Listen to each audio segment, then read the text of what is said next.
Good morning. The meeting scheduled for Monday, June 23rd, 2025, for for the Committee on Government Operations, Veterans Affairs, and Consumer Protection has been called to order. Good morning. Good morning, committee members. Good morning, non-committee members that I have present. Committee member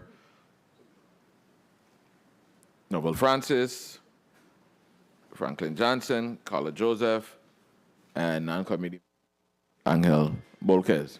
Thank you for being here thus far. Before we begin,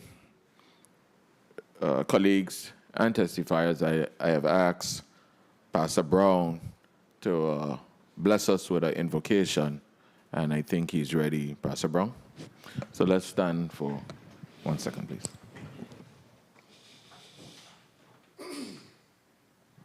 Let every heart pray. God, in your word, when Cain killed Abel, he confronted Cain and asked the question, where is Abel? And Abel responded, I don't know, am I my brother's? Cain responded, I do not know, am I my brother's keeper? And then God, you responded, why do I hear the blood crying out from the ground? And so God, as we gather for this meeting today, we hear the blood crying from our Blessed Virgin Islands, where in St. John over the weekend, 2 men were gunned down. 2 young men were gunned down. And in St. Croix, we know that one was gunned down and another was hit by stray bullets. God, on this day, this is the day that you have made. And while we rejoice in the grace and mercy to be able to gather for the people's business today, our hearts are heavy because an evil spirit has gotten into our people and have taught us that violence is the way. But God, you've called us to a more excellent way. Teach us, Lord God, how to value excellence and value de-escalation and to put down the gun.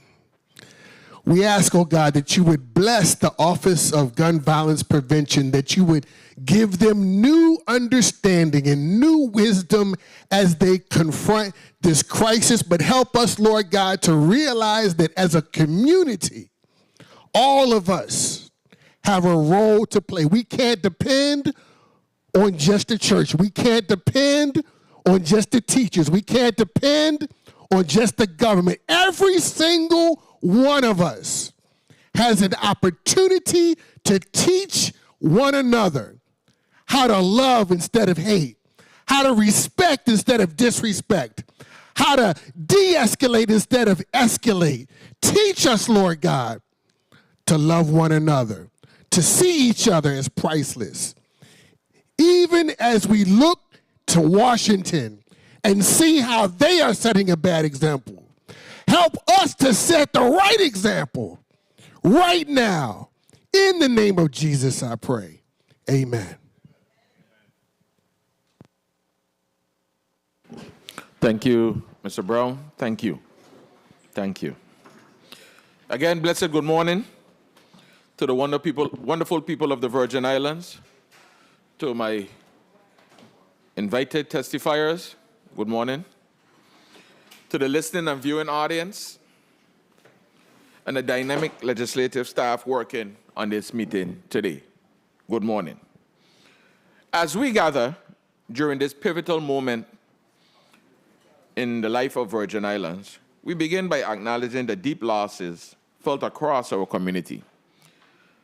We extend heartfelt condolences to the family and friends of Ms. Latifa Rayma, Mr. Eldred Edgy Christian, Jeannie Joseph, Rosetta Fleming, Larry Sewer, and all who have lost a loved one or a family member or friend during this time.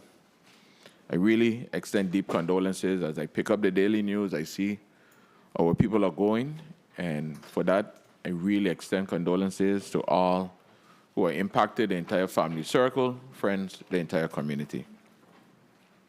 To include Mr. Claude Simmons, my good friend Nathan Simmons, and his siblings, they lost their dad, who leaves us with a legacy of 102 years old. That's some time. And we have individuals that are going at 18, 19, and 20.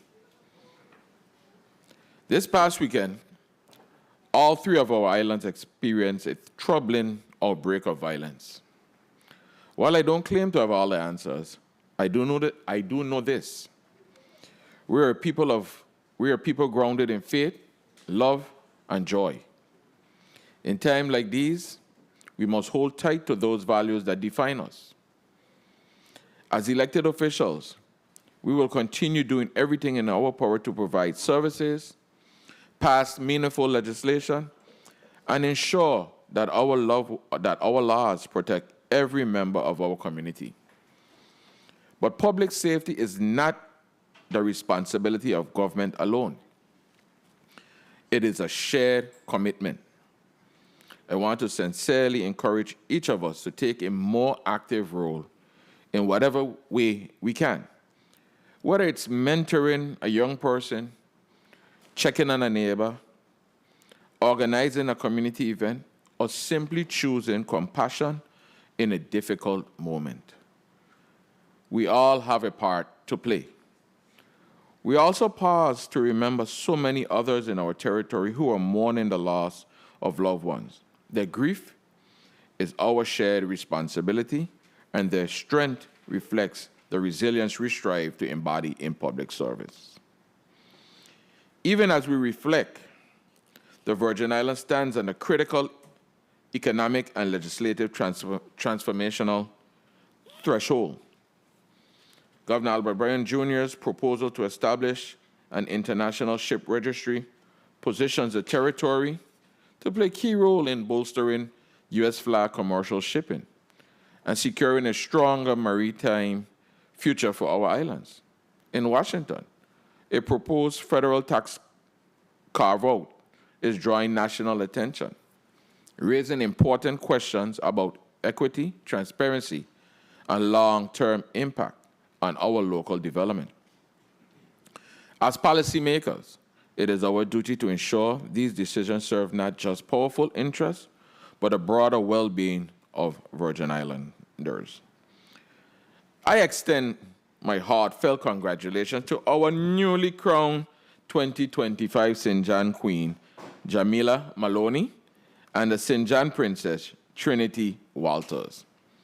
Your poise, confidence, and grace have truly made the Virgin Islands proud. To the other contestants, thank you for your courage and participation. Pageantry takes heart, dedication, and strength, and each of you brought something special to the stage. You are all winners in the eyes of your community. A special shout out to everyone behind the scenes who made this event and all our upcoming festivities possible, especially the Division of Festivals and all the organizers, volunteers, and supporters who continue to pour their love into these celebrations. As we look ahead to St. John's Carnival and cultural celebrations that unite us, let us recommit to leading with vision, compassion, and courage. The path before us requires political will and a deep and abiding sense of purpose so that every Virgin Islander feels seen, heard, and supported in the days ahead. I want to kindly remind everyone, have fun, but stay safe. Be mindful of your surroundings, look out for one another, and please don't drink and drive. Let's make unforgettable memories while keeping our community secure and strong. Here's to celebrating culture, community, and royalty the Virgin Islands way. I want to take this time to remind our community of two important programs that are still available to provide critical help to families in need. This weekend, I had the opportunity to attend the Virgin Island Housing Finance Authority Expo down at the University of the Virgin Islands in the Elridge Blake facility. Thank you. Gymnasium. Thank you, Senator. And it was awesome. I know they did it on St. Croix as well. And I got a lot of information.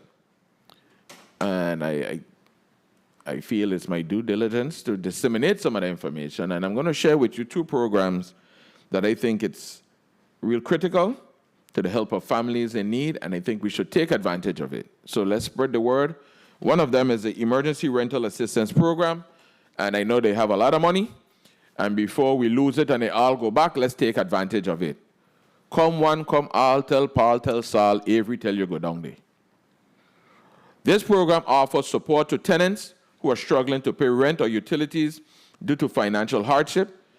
If you or someone you know is behind on rent, facing eviction, or dealing with utility shutoffs, please don't wait. ERAP can cover past due rent, forward rent, water, electricity, and other utility bills, housing stability services.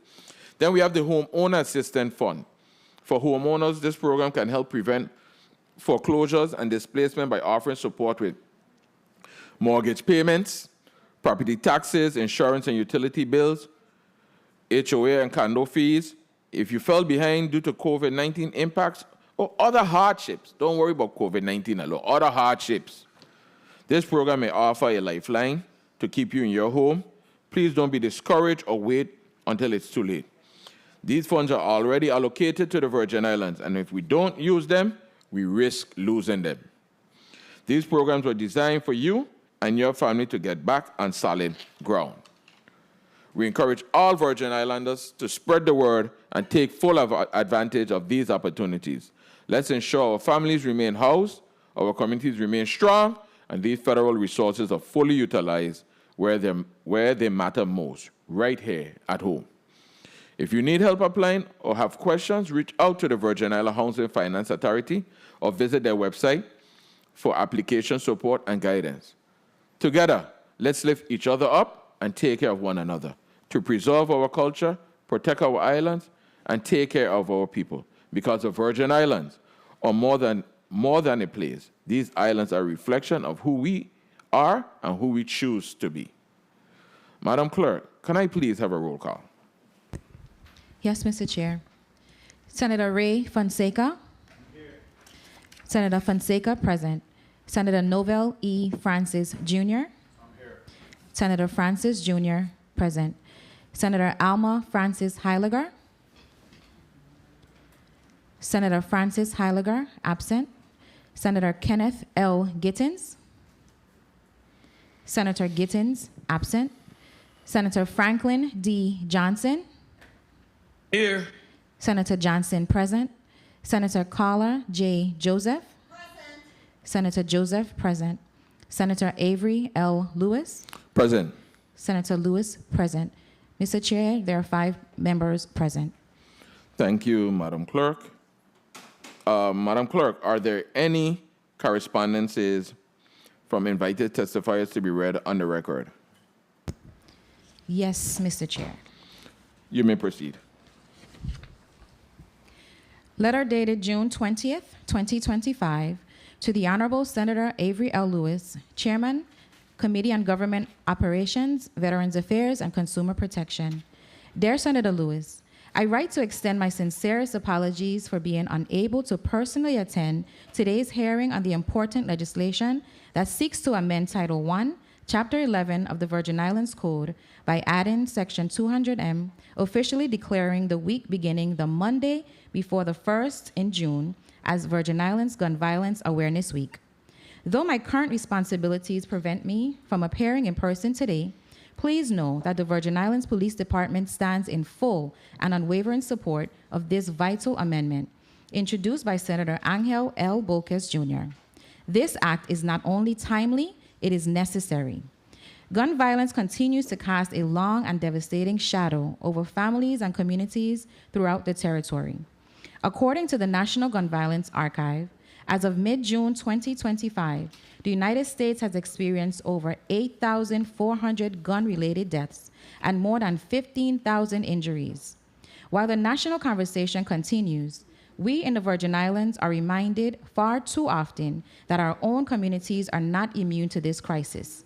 In recent years, we have endured tragic losses to young lives being taken far too soon, families broken, and neighborhoods shaken. To date, the Virgin Islands have experienced 18 gun-related homicides, and we press forward diligently in our efforts to deter these events and solve these crimes. The designation of Gun Violence Awareness Week will provide our territory with a focused opportunity to honor those we have lost, stand with survivors, engage in meaningful dialogue, and deepen our collective resolve to prevent further bloodshed. It is also a critical platform to highlight ongoing prevention efforts, strengthen partnerships, and promote responsible firearm ownership and legislation. Again, I regret that the leadership team or I could not be present for this discussion, but I assure you that the Virgin Islands Police Department is committed to being an active partner in any and all efforts to reduce gun violence across the territory. Thank you for your continued leadership on this matter and for your steadfast commitment to the safety and well-being of the Virgin Islands. With highest regard, Mario M. Brooks, Police Commissioner. Mr. Chair, this concludes the reading of your correspondence. Thank you, Madam Clerk. Colleagues, today there are 2 blocks on the agenda. In Block 1, there are 2 resolutions, and in Block 2, we continue the vetting process to receive testimony on 2 bills that affect our GRS system, our Government Employee Retirement System. Madam Clerk, please read the full revised agenda into the record.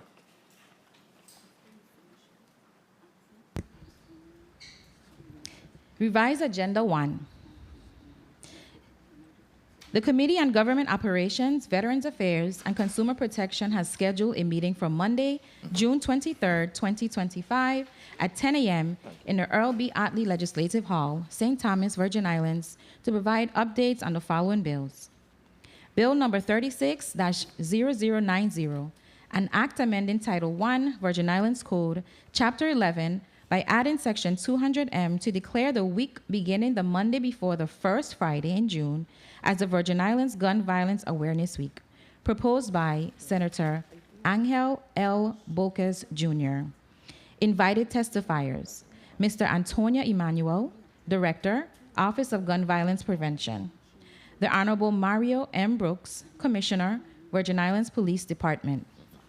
Bill number 36-0097, a resolution commending the National Conference of State Legislatures, NCSL, on its 50th anniversary and recognizing the NCSL for its commitment to the legislative institution, proposed by Senator Milton Potter.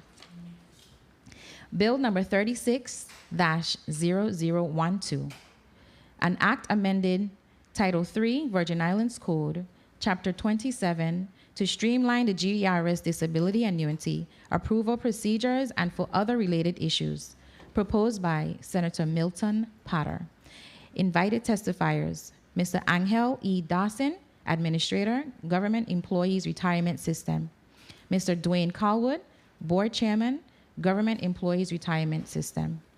Bill number 36-0066, an act amended Title 29, Virgin Islands Code, Chapter 15, by adding a Section 928A, providing that all officials and employees of the Virgin Islands Public Finance Authority and its wholly owned subsidiaries must be members of the Government Employees Retirement System, proposed by Senator Alma Francis Heiliger. Invited testifiers, Mr. Angel E. Dawson, Administrator, Government Employees Retirement System, Mr. Dwayne Callwood, Board Chairman, Government Employees Retirement System, the Honorable Kevin McCurdy, Board Chairman, VI Public Finance Authority, Mr. Nathan Simmons, Director of Finance and Administration, Public Finance Authority, Mr. Stephen Adams, President and Chief Executive Officer, VINGN. Mr. Chair, this concludes the reading of today's agenda. Thank you. Madam Clerk, could you give me a quorum count one more time? There are 5 members present, 1 absent, and 1 tardy. Did we have any correspondences? Yes, there are 2 absents, rather, and 5 members present, and there's 1 correspondence from Senator Francis. Would you like me to read it into the record? Please do. Letter dated June 23rd to the Honorable Avery L. Lewis. Greetings, Senator Lewis. Please note for the records, I will be tardy to the Committee on Government Operations, Veterans Affairs, and Consumer Protection, scheduled for 10 a.m. on Monday, June 23rd, 2025, in the Earl B. Otley Legislative Hall on St. Thomas, due to a previously scheduled appointment. I will arrive as soon as possible. Thank you for your understanding. Regards, Senator Alma Francis Heiliger, 36th Legislature, Member, Committee on Government Operations, Veterans Affairs, and Consumer Protection. Thank you, Madam Clerk. I'd like to recognize the presence of non-committee member, Senate President Milton E. Potter. Good morning. And please mark Senator Alma Francis Heiliger as excused. Who speaks to the bills in Block 1, Bill number 36-0090? Please recognize the mic of Senator Angel Bolquez, Jr.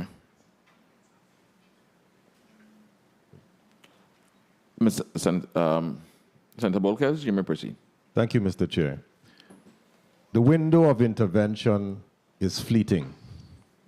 It opens for just the blink of an eye, and then it is gone. Acting swiftly or the moment to make a change will pass you by. Mr. Chair, colleagues, and people of the Virgin Islands, I offer to you Bill number 36-0090, a measure to amend Title 1 of the Virgin Islands Code to establish the Virgin Islands Gun Violence Awareness Week, to be observed annually beginning on the Monday before the first Friday in June, in alignment with the National Gun Violence Awareness Day, which is observed across the entire United States of America. This bill is not ceremonial. It is a call to remembrance, a call to intervention, and a call to action. Gun violence is not just a headline or a statistic. It is a public health crisis that has stolen too many lives and shattered too many families across this territory. As of June 2025, the Virgin Islands has recorded 18 homicides, with 9 in St. Thomas, 8 on St. Croix. Among the lives lost was Jordan Jones, a beloved comedian and cultural ambassador gunned down in broad daylight in Christiansted.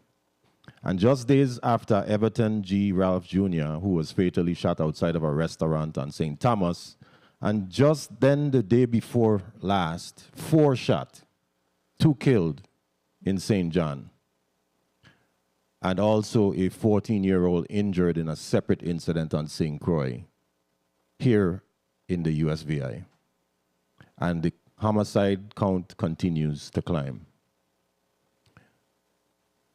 Month by month, in January, we had 3 homicides, February 2, March 2, April 3, May 3, and now the highest count so far this year in 2025, which includes the double homicide on the island of St. John. Colleagues, there is an urgent need to confront and uproot the culture of violence that is before us. But I must also emphasize that there is a need for a long-term holistic approach to this overwhelming challenge. Reactive measures alone cannot solve this deeply rooted trauma, abuse, and disconnection that we seem to see in our territory. This bill provides or proposes more than just a symbolic observance. It establishes a week dedicated to awareness, education, and community healing. Virgin Islands Gun Violence Awareness Week will honor the memories of those we've lost, support survivors and families impacted by violence, promote education on violence prevention and peace-building strategies, strengthening trauma-enforced outreach and youth mentorship programs, and coordinating community engagement through events with agencies, schools, and nonprofits. Elevate the work of the Office of Gun Violence Prevention and ensure its efforts remain visible and impactful. This week is not a holiday. It is a solemn and action-oriented time to reflect, to rebuild, and to recommit ourselves to a territory where safety, dignity, and peace are not ideals, but they are rights of the people. We, the people of the Virgin Islands, will not normalize this violence. We will not be idle, and we will remember. We will educate, and we will act together. I respectfully urge you, my colleagues, to support and pass Bill number 36-0090, and to make this week of awareness a permanent and powerful step in our long-term commitment to ending gun violence here in the Virgin Islands. Thank you, Mr. Chair. Thank you, Senator Bulkes. Who speaks to Bill number 36-0097? Could you recognize the Senate President's microphone, please? I do, Mr. Chair. Thank you. Senator Potter, you're recognized. Thank you very much. You may proceed. Thank you, Mr. Chair. Good morning to my colleagues, to the people of the Virgin Islands, and to testifiers. Thank you very much. Bill number 36-0097 is a resolution commending the National Council of State Legislatures on its 50th anniversary and recognizing the NCSL for its commitment to the legislative institution. NCSL provides invaluable research on complex policy issues, comparative state analyses, and evidence-based policy recommendations. For a territory with limited research capacity, NCSL's resources help the USVI legislators make informed decisions on healthcare, education, economic development, and other critical issues affecting Virgin Islands residents. Passing this resolution would put us in the company of legislatures from virtually every single U.S. state and territory in recognizing this vital organization. Presentations will be made at the annual conference slated to take place in August of this year. Colleagues, at the appropriate time, I ask for your favorable consideration of this very important resolution. Thank you very much. Thank you, Senator Potter. So, colleagues, today we have Director Antonio Emmanuel from the Office of Gun Violence and Prevention, and he's here. Earlier we heard the correspondence from Commissioner Mario Brooks, and he incorporated his letter of not being here along with his testimony all in one. So we heard that. So now we'll proceed. We'll proceed with Director Antonio Emmanuel of the Office of Gun Violence. Before we go to Mr. Emmanuel, we have a point of information. Senator Angel Bolquez, you're recognized for your point of information. Thank you so much, Mr. Chair. Mr. Chair, I wanted to mention that the director of LEPC did also provide a testimony, more likely on the drive, for our colleagues to review. Thank you. Thank you, Mr. Chair. Duly noted. Thank you. Mr. Emmanuel, you ready? State your name, position, agency, and the record. Antonio Emmanuel, Executive Director of the Office of Gun Violence Prevention. You may proceed. Thank you. Greetings, members of the 36th Legislature. I am Antonio Emmanuel, the Executive Director of the Governor's Office of Gun Violence Prevention. I'm honored to have been invited to give testimony in support of Bill number 36-0090, an act amending Title I, Virgin Islands Code, Chapter 11, by adding Section 200M to declare the week beginning the Monday before the first Friday in June as the Virgin Islands Gun Violence Awareness Week, proposed by Senator Angel L. Bolquez, Jr. Before I continue, I want to join the senators here in condemning the tragic events that occurred over this weekend, and also give a moment of silence for those that we lost.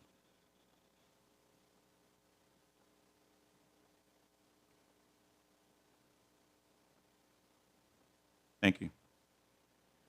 Gun Violence Awareness Month and Gun Violence Awareness Day was founded in 2015 to honor Hadiya Pendleton, a 15-year-old girl from Chicago who was shot and killed on a playground just 1 week after performing at President Obama's second inaugural in 2013. This year, 2025, National Gun Violence Awareness Day fell on June 6th, the first Friday of the month. Although a National Gun Violence Prevention Week has not been established, members of communities across the country were asked to wear orange with us on June 6th through the 8th, 2025, in solidarity to honor victims and survivors and help support communities working to end gun violence. Like ours, other communities across the country are plagued with senseless gun violence. In response to the violence in the territory in 2019, the legislature approved Bill 33-0126, formulating the Office of Gun Violence Prevention. And in 2022, the Office of Gun Violence Prevention was opened under the governor's office. During the month of June, many government agencies, nonprofit organizations, and community stakeholders used that time to have events such as forums, town halls, vigils, and conferences that bring attention to community violence and engage residents to discuss strategies, initiatives, and appropriate responses to help prevent violence and make available resources to assist those affected by community violence. The Office of Gun Violence Prevention does not wait for a designated day, week, or month to be active or engaged in our community. Throughout the year, we constantly host, participate, collaborate, or sponsor community events and activities that focus on violence prevention. Partnering with other agencies and organizations helps broaden our reach for delivery of service to our community residents. Having a designated week will help influence government agencies, community organizations, and other community stakeholders to focus on creating, during that time, effective outreach, public service announcements, educational programs, activities, or events that deter violence and assist victims of violence awareness and bring communities together. Thank you for allowing me to offer testimony in full support of Bill 36-0090, declaring the week beginning Monday before the first Friday in June as the Virgin Islands Gun Violence Awareness Week. Thank you. Thank you. Colleagues, that we heard the testimony. I think this morning, these are not too long of bills, so we could go to a round of 4 minutes. 4 minutes. The order I have it is Senator Novell Francis, Senator Franklin Johnson, Senator Carla Joseph, Senator Ray Fonseca, and then the sponsors of the bill will be last, unless someone else come. Sorry, myself.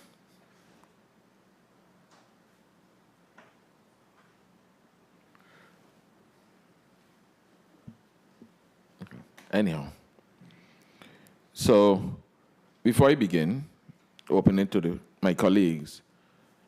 Mr. Emmanuel, in your testimony you said, the Office of Gun Violence Prevention does not wait for a designated day, week, or month to be active or engage our community. And I'm glad to hear that, because the crime has no time on it. It just happens.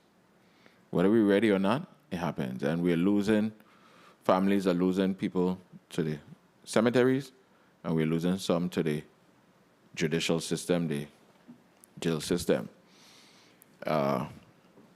Years ago, I know the good senator to my left, former police commissioner, used to say, we have to try to break the pipeline to the prison system.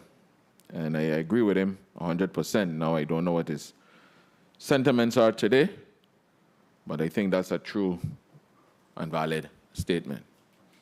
Help me to understand. I don't know, I don't have all the answers, but I'm asking you, because you're part of the leadership and a part of the crime prevention system here in the Virgin Islands. What are we missing? What is happening? We're missing an audience. What are we doing? Are we doing something wrong? Tell me, from your perspective, please. I don't think we're doing anything wrong. I think that we have folks that are committing crimes, some by emotional outbursts, some because they have an axe to grind with somebody else. These are retaliatory homicides. Very seldom are our homicides in the past few years have been random.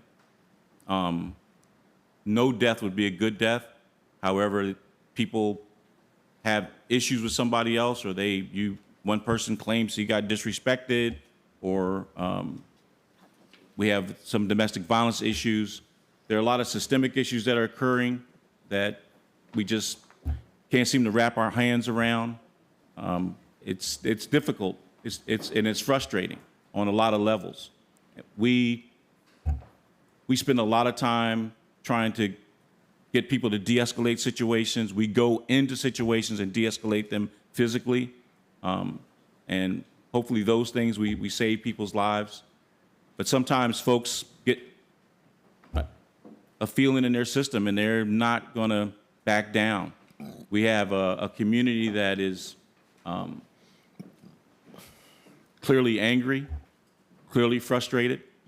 And we try to come up with our ways to try to heal this community the best we can. And thank you for your response. But as an educator, and I go out in this community, I try my best to just help and do my part. And I open this morning asking the community to do the same thing. Don't wait till it impacts you. If we see something, let's say something.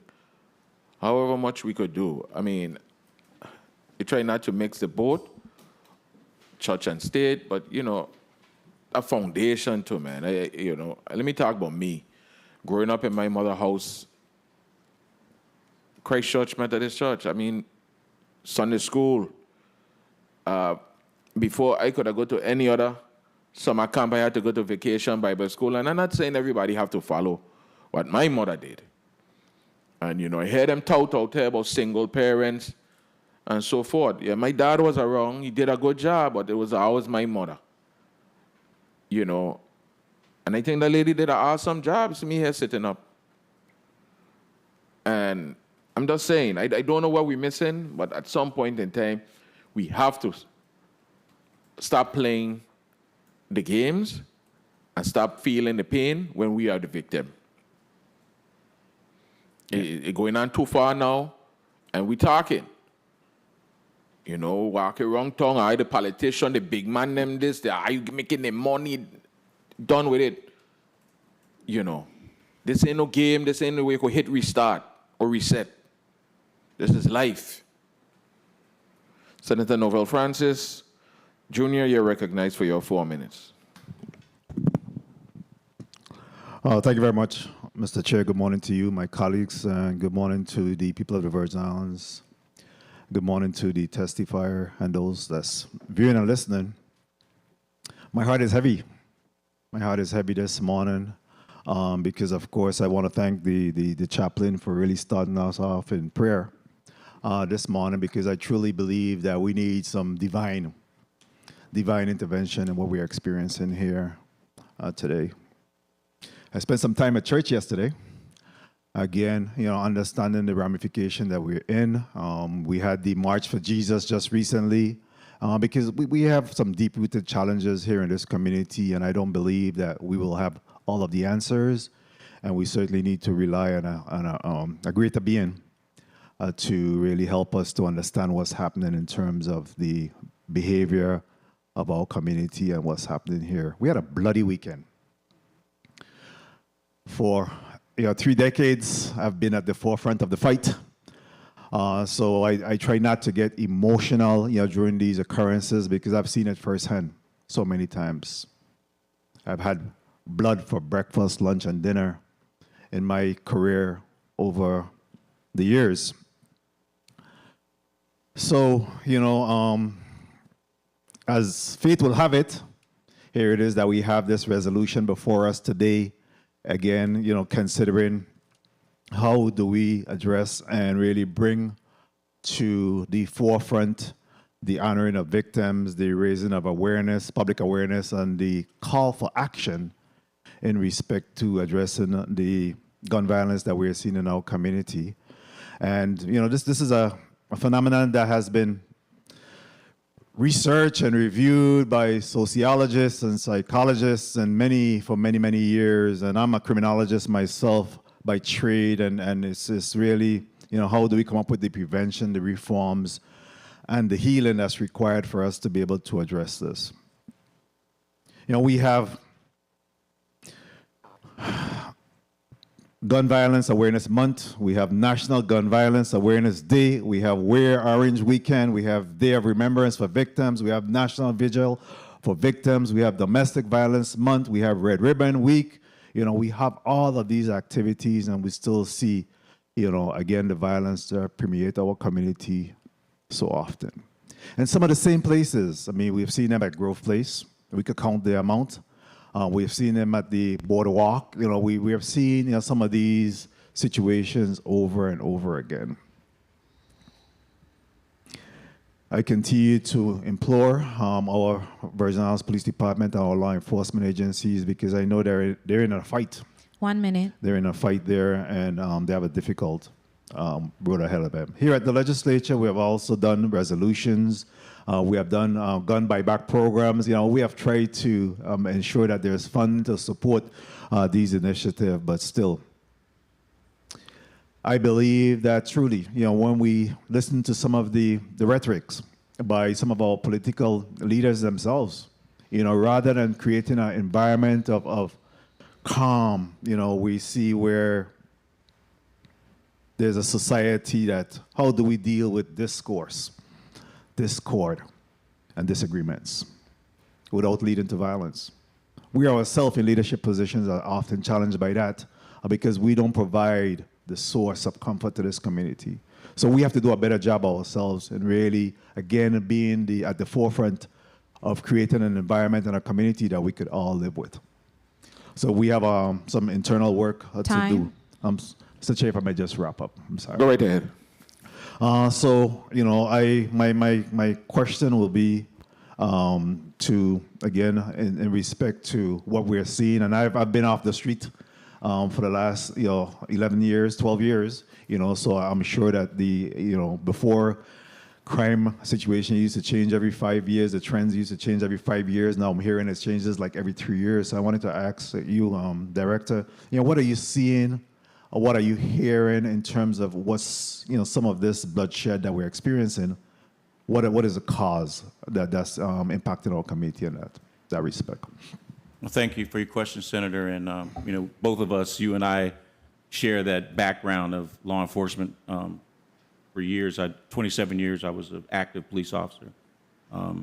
So I've seen it too, and like you, angry and frustrated. But I think to get to your question, the homicides that we're having now, like I said, they're directed, they're personal, they're personal attacks on each other, and that's disturbing as well, because we go back to the ability to solve and de-escalate situations. And what we do at my office is we try to teach people how to handle de-escalation, how to handle conflict. Unfortunately, some of the older perpetrators of the crime aren't getting that information. And whatever it is that's got them so geared up that they want to kill somebody else for something. And I'll make an example of, the young man that killed a young lady down in Frederickstead, shot her because she doesn't want to be with him anymore. And it's those emotional outbreaks that we have that, unfortunately, we don't have a crystal ball to see when it's going to happen. We wish we could and prevent it before it happens, but sometimes it doesn't. The best medicine we have is prevention and trying to teach people how to de-escalate and how to not use violence to settle your conflict because you're not getting your way. All the studies we've looked at by psychologists and sociologists say that violence occurs and erupts because somebody's need isn't being met, either emotional, financial, physical. Some need is not being met. And so their way to handle it is to attack, is to use violence to get what they think they want. And so those issues. We've tried to find out how we can better teach people how to communicate, how to work with each other. But it varies, and it's different, and each island has a different complexion. Each person has a different way of how they're going to react to stuff. We work really hard trying to, and some of the centers have been to our events where we try to heal communities. We talk to victims. We respond to the scenes to help the families get through the grief. It's seeing families deal with the death of their loved one is extremely taxing. And, my team is sitting behind me. They respond. They go to the scene. They go to the hospitals. They wrap those families up. They offer support, try to connect them with resources as best we can. Working in collaboration with the police department, it's a close relationship. And we go into the schools. We work with the school department. We teach these classes. We started with high school kids and realized that's too late.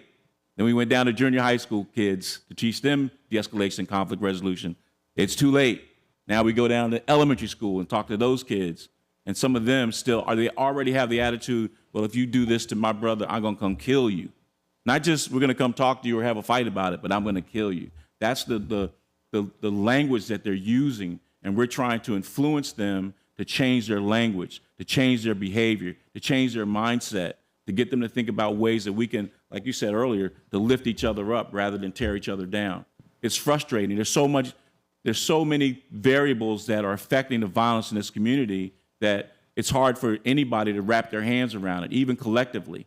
I mean, and you don't want to point the finger and say, oh, it's because the education system is failing, police aren't doing their job, corrections is not doing their job, parents aren't doing their job. Do we throw those fingers out at everybody to say how we can fix this? But it takes all of us, like you said earlier, it takes all of us to combine these things. And maybe this bill, although we do vigils, we do conferences, but during this week, it would be an extra push to get these organizations to sort of pull together.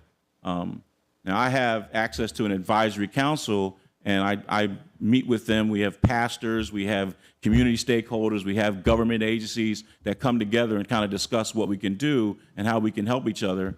But even that's not enough. And it takes money. We're right now, we're running 2 camps, 2 summer camps, after-school programs, and then over here, we're actually helping support other camps, other nonprofits that are doing things. It takes money. And to keep these nonprofits together to doing some of this violence prevention work is, I've seen across the country, the way we need to go. We need to have more outreach organizations that are doing stuff, but they need support. They need money. My office doesn't have it. The police department doesn't have it to give. The buyback programs are nice programs, but I didn't have any money to help support that program. But we were with them. We participated with them. We were there. But it's still not enough. There's just a lot of work to be done, and it takes all the collective agencies together to pull together to make it happen. Thank you for your response, Director Emmanuel. And of course, thank you for the leniency, Mr. Chair. And certainly I want to commend the bill sponsor for moving this, but we do have a deeper rooted issue that has to be addressed. This is an easy bill for me to support, but we have work to do in this community, and it takes all of us. I also want to commend the efforts of the 50th anniversary of NCSL. And again, they're a research conglomerate of state legislators that really come together at conferences that we attend. Really creates think tank and a common cause among legislators we look forward to, so I also be supporting that measure. Thank you very much, Mr. Chair, for the time and opportunity. Thank you, Senator Francis. I do concur with a lot of things you mentioned here today. Mr. Emmanuel, I know you talked about being in the schools, and you said you tried the high school, then you went to the junior and elementary. But let me tell you something about the elementary level. That's a very impressionate age, and I think we could do a lot more at that level. Let me tell you about when I was going to school. The community leaders, they DPNR and VIPD and fire service, they used to come to the schools and do little skits and, play, not plays, but skits. Yeah.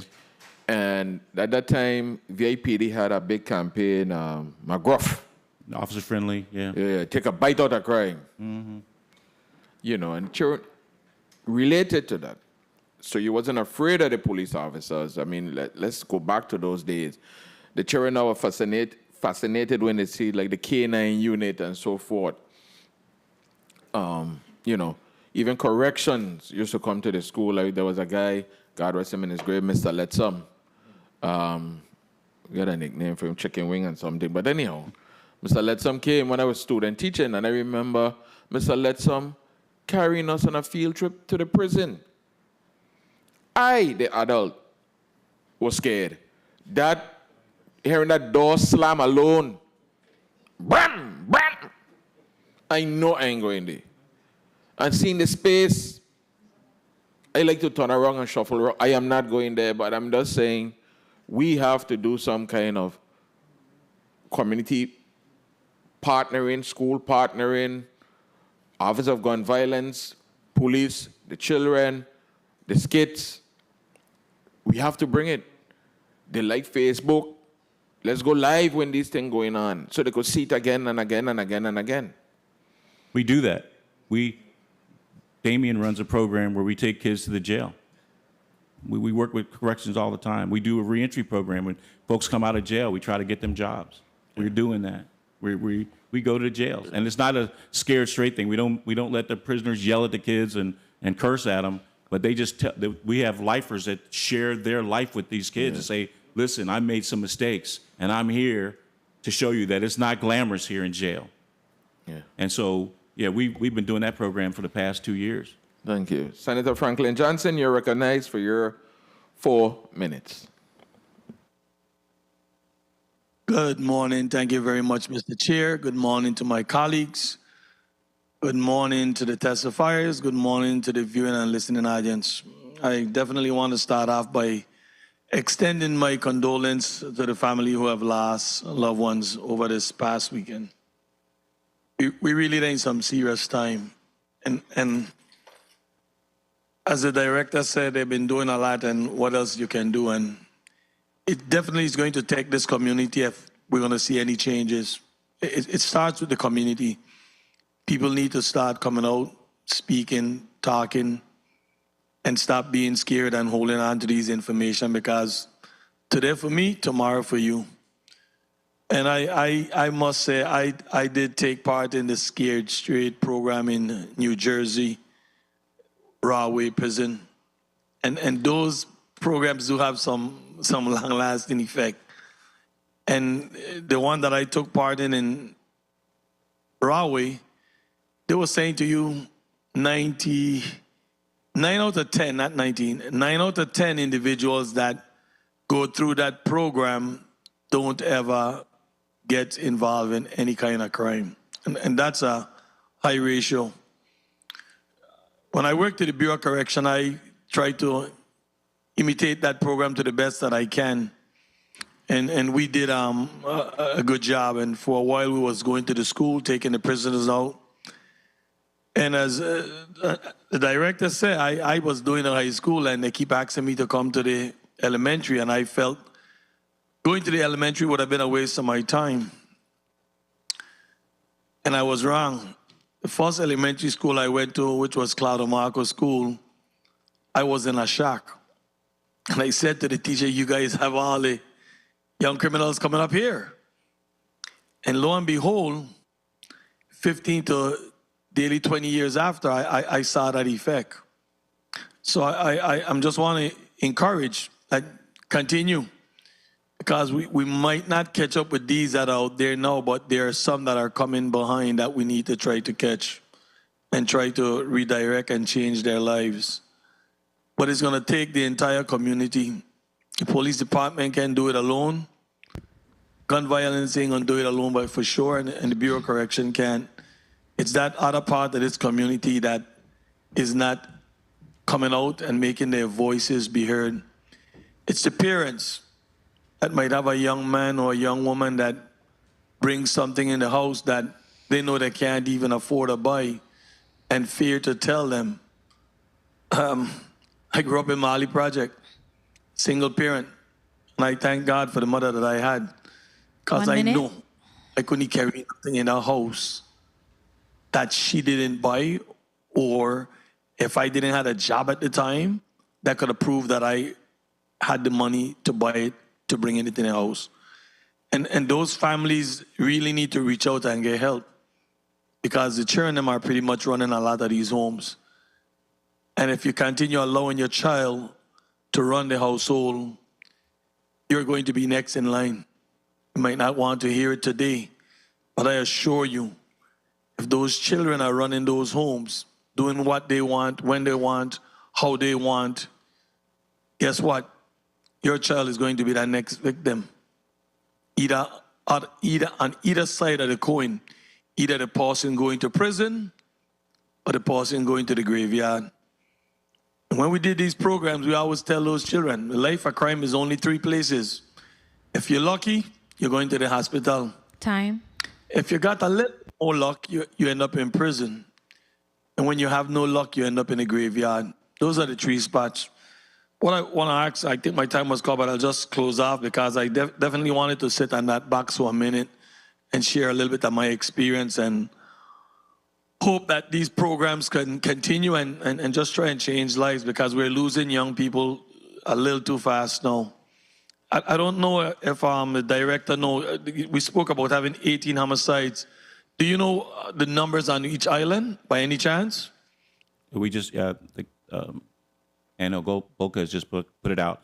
I kind of lost the count exactly. We're somewhere around, I think, 18, I think 9. We're 18, but it's 18, but do you know how much on each side, on how much St. Croix, how much St. Thomas, how much St. John, if you had, and that's why I really would have liked to see the police department send a representative here, because these are discussions. Yes, it's a resolution, but every time we have these things and what's going on now, these conversations needs to be had, because the only way we're going to get through it is having conversation. But what I would ask you, you know, what is you guys' fundamental approach for reducing these gun violence, reaching out to these children? What are you doing right now? Well, we have, not only the children, we also have a parenting class, because you mentioned parenting and parents dealing with their kids, bringing stuff into their house. We were lucky a couple of weeks ago, we had actually a grandmother. She searched her son's house, her son's room, and found a gun and turned it over to us, and we gave it back. We gave it immediately to the police department.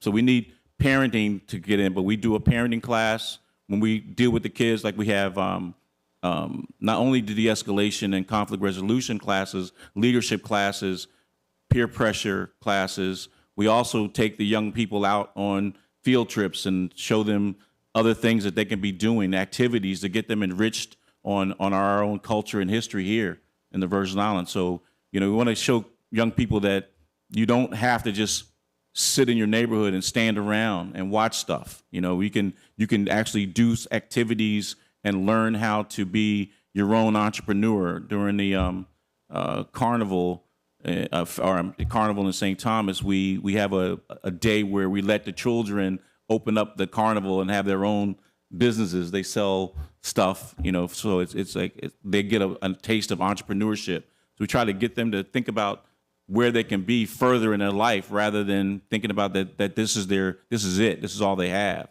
You know, so that's how we approach it. We have activities, we have talent shows with the schools. And one of the success stories we had is we had a young man that participated in the talent show, and he got a free scholarship to Berkeley School of Music, full ride.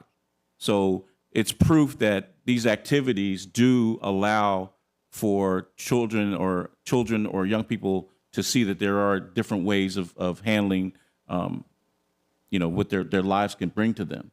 All right, we have we run we have the baseball camp, and so the kids are really excited about coming out, playing baseball, getting involved in sports.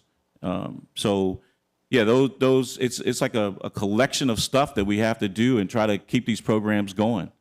with the staff that you see behind me, the 5 people, the territory. And I do want to thank you guys, and I do see you guys there. I took part in a couple of them. I was pleased to see what's going on in Grove Place with the baseball league that you guys have there. I volunteer my time all the time, and I was so pleased to see the amount of children that was out in the Grove Place Park having a wonderful time. So I give you kudos for that. I just saying that it's definitely going to take this community for us to change this dynamics that's going on. Thank you very much, Mr. Chair. And we appreciate your coming out helping us with that. Really do. Thank you very much, Senator Franklin Johnson. Senator Carla Joseph, you're recognized for your 4 minutes.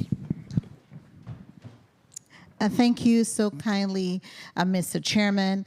Pleasant good morning to you, Mr. Chairman, colleagues, testifiers, and the listening and viewing audience. I rise in support of bill numbers 36-0090 and 36-0097.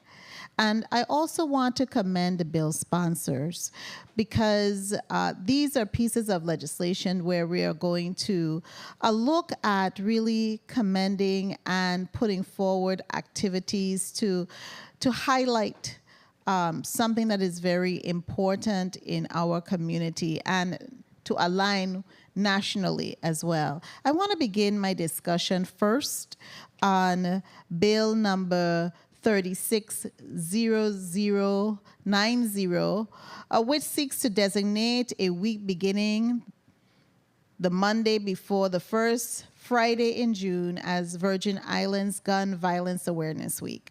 I have attended a couple of activities for the Office of Gun Violence in the Virgin Islands.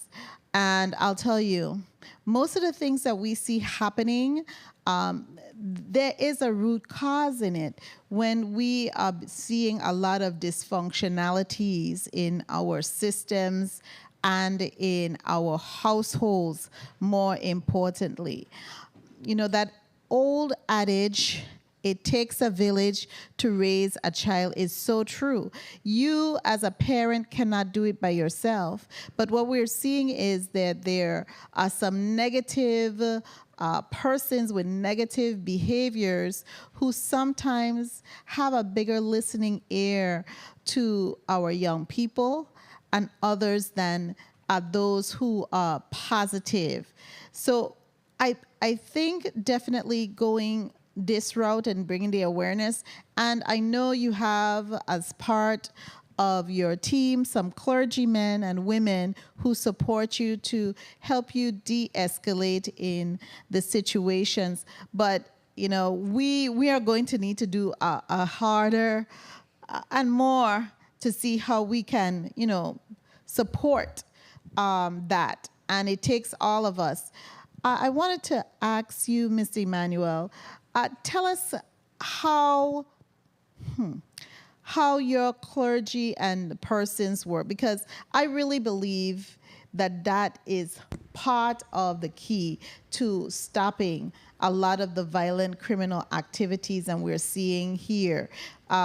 People have lost and are losing that touch. I'm a Sunday school teacher. 1 minute. And I have seen the number of young people reduced in my Sunday school classes over since COVID. And, you know, it is that successful once you have them tied to something to know that, you know, you're here for a purpose. And not just the purpose of eliminating or really being vengeful, and to try your very best to forgive somebody for what they have done to you. So what have you been able to accomplish as far as de-escalating? How many persons, Mr. Chairman, may I continue? Persons have you been able to save or prevent a violent activity from happening? Well, since our office has been open, I know we've intervened in about 15 incidents where we knew person A was going to kill person B. And we've gone to that, we were able to have conversations with both of them and get them to agree not to kill each other. Those things have happened. The second thing is, when you're asking about my pastors, Pastor Skeppel runs the baseball team and camp, which is connected to his church over in St. Croix. And the really good success story that I'm going to tell is that when we work with housing as well, housing is one of our partners. And so the manager from Guadalupe, she says every on Saturday morning, there's this one kid that's sitting on the corner, and she goes, "What are you doing?" He goes, "I'm waiting for Pastor Skeppel to take me to go play baseball." So if we get those kids that are interested, and now we've got a couple kids that were on his baseball team now are coming to his church, right?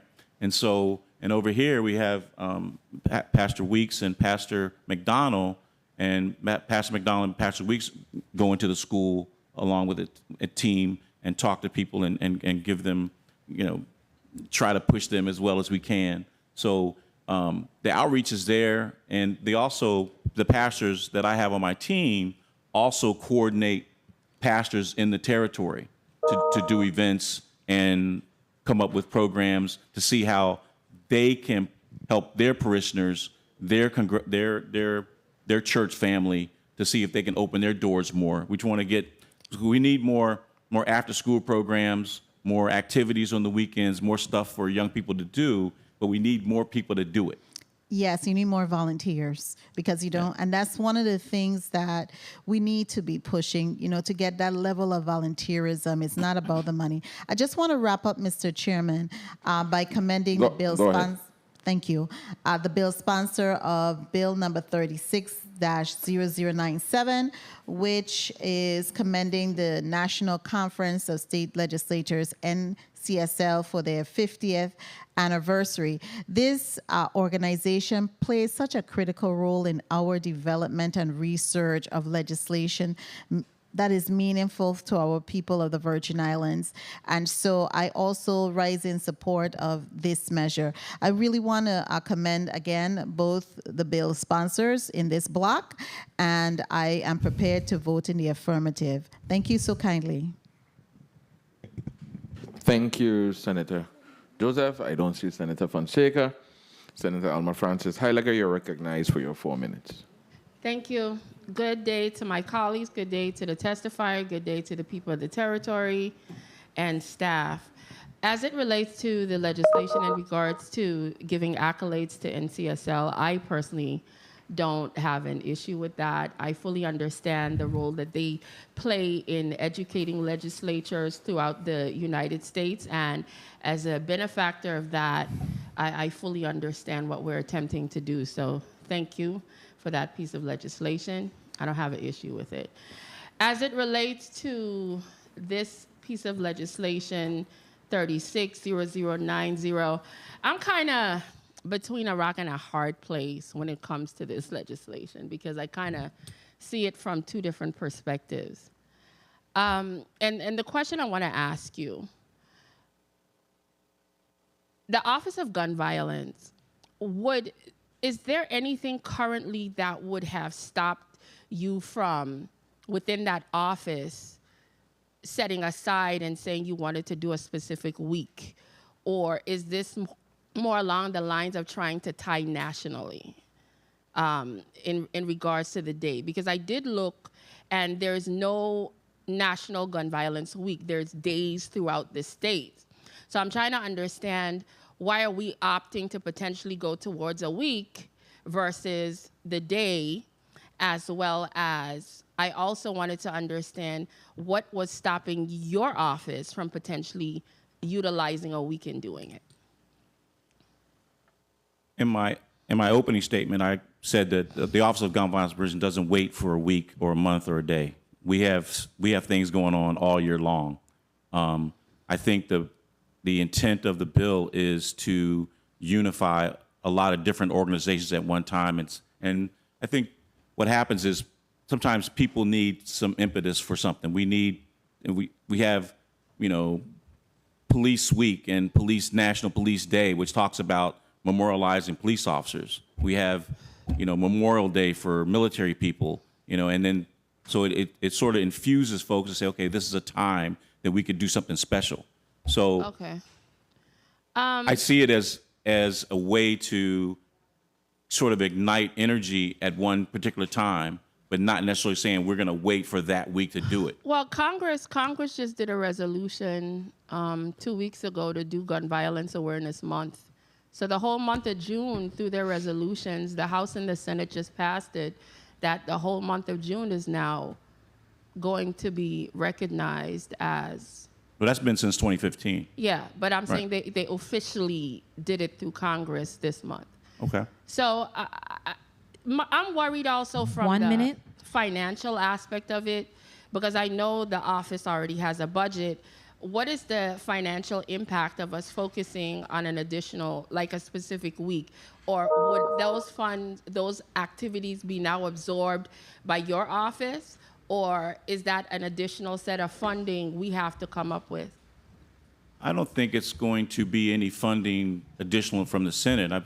Those are events that we have, like I said, all the time. And if there's going to be a major expense, if I decide next year during that week I'll have a conference here, then that may that's what I'm talking about, because we're potentially now going to establish this in law, and it potentially might now become an additional financial week that we might have to come up with. And don't get me wrong, I fully understand what the office is doing, and I support the Office of Gun Violence. But, Time. Could I quickly wrap up? Yes, go ahead. I often see things from two different perspectives, because as a survivor of having a family member die of gun violence, I'm starting to feel like I'm being inundated with, this is almost a celebration, because we got the month, we got the day, we're now adding a week. And at what point do we have the Office of Unsolved Murders? At what point do we have the Office of Gun Violence Survivors? At what point do we have the Office of actually figuring out how to stop these things? Because we're in here consistently putting in the books, Office of Gun Violence Week, Office of this, Office of that, but we are not solving the murders here in the territory. And when you have somebody like me sitting in this chair, who brother got a bullet in his head, and for years nobody can explain to me how this happened, but I'm supposed to sit here and say, hey, let's add a whole nother week. When are we gonna start solving it? And I think that's what you guys start to forget people like us exist in this territory. We're here. We're the ones left behind. And I appreciate what's happening, but you can't forget the people that are left behind. And it's starting to sound like we are pushing so hard to make sure that we're aware of gun violence. You don't think I'm aware of it? Every activity you guys do, I'm triggered. Every gunshot that rings out, I'm triggered. This entire weekend, I was triggered, because I was the person that had to walk in and see my brother on the floor with a bullet in his head. But nobody is telling me how these things are getting solved. But we keep celebrating these things. I care about all of those parents that have to spend their lifetime not knowing. We have hundreds of unsolved murders in this territory, hundreds of them. I didn't say one, I didn't say two, I said hundreds. How do we solve that? And that is what is bothering me. Yeah, we could create another bill. Yeah, another week. Let's recognize gun violence. Who's recognizing me? Who's recognizing that mother? Who's recognizing all these things that are left behind? You don't think I'd be happy to know who killed my brother so I could have a peace of mind at night? That'll be happy for me. I don't know nothing.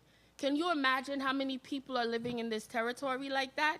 But we still want them to smile. We still want them to give good customer service. We're worried about children raising themselves at home. Why? Because their parents have to work multiple jobs. That's probably the reason. Let's be real. But I'm not directing this at you. Don't take me.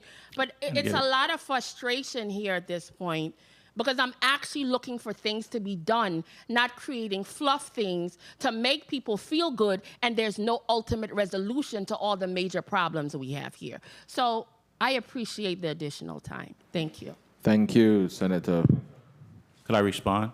Francis. Thank you. Yeah, you may go ahead.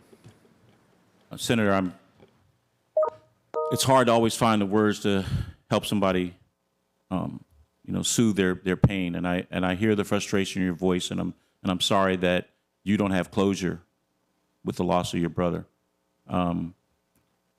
Investigating crimes here is challenging sometimes and difficult. I'm not making excuses for the police department. I don't speak for the police department, but as a police officer, I understand and know those challenges that occur in investigations. And I know for families that it is difficult and frustrating when you can't bring closure. I don't think the week is a week of celebration. The week is a week to acknowledge those families that are in pain, and so and people choose to attend those things or not, and I respect the fact that those things trigger you. People ask me to attend funerals. I don't want to go to funerals because it triggers me. I'm in this work because people that were close to me were killed in the street, were killed here. Young men that I mentored were killed here. It's not as close as a brother, but that pain is still pain for me, and I still get triggered. So I understand what you're saying. I don't have the magic bullet or the panacea to say it's going to be solved yesterday or tomorrow. I know agencies across the country work to have a cold case squad to try to find new evidence, to try to see what's going on, and I believe VIPD has one. So, like I said, I can't speak for the department, but I know that there is work being done, and all we can do is try to acknowledge those families. When you talk about that you're not being noticed, that you're not being seen, that week would give us an opportunity to do that in addition to what we normally do. Senator Joseph has been to one of our vigils. She understands how we help people, or how we try to help people the best we can. Thank you. Thank you. Point of information, Senator Bulkas. Thank you, Mr. Chair. And I wanted to also express, I understand how my colleague feels, because I too have lost, I would say even a dozen.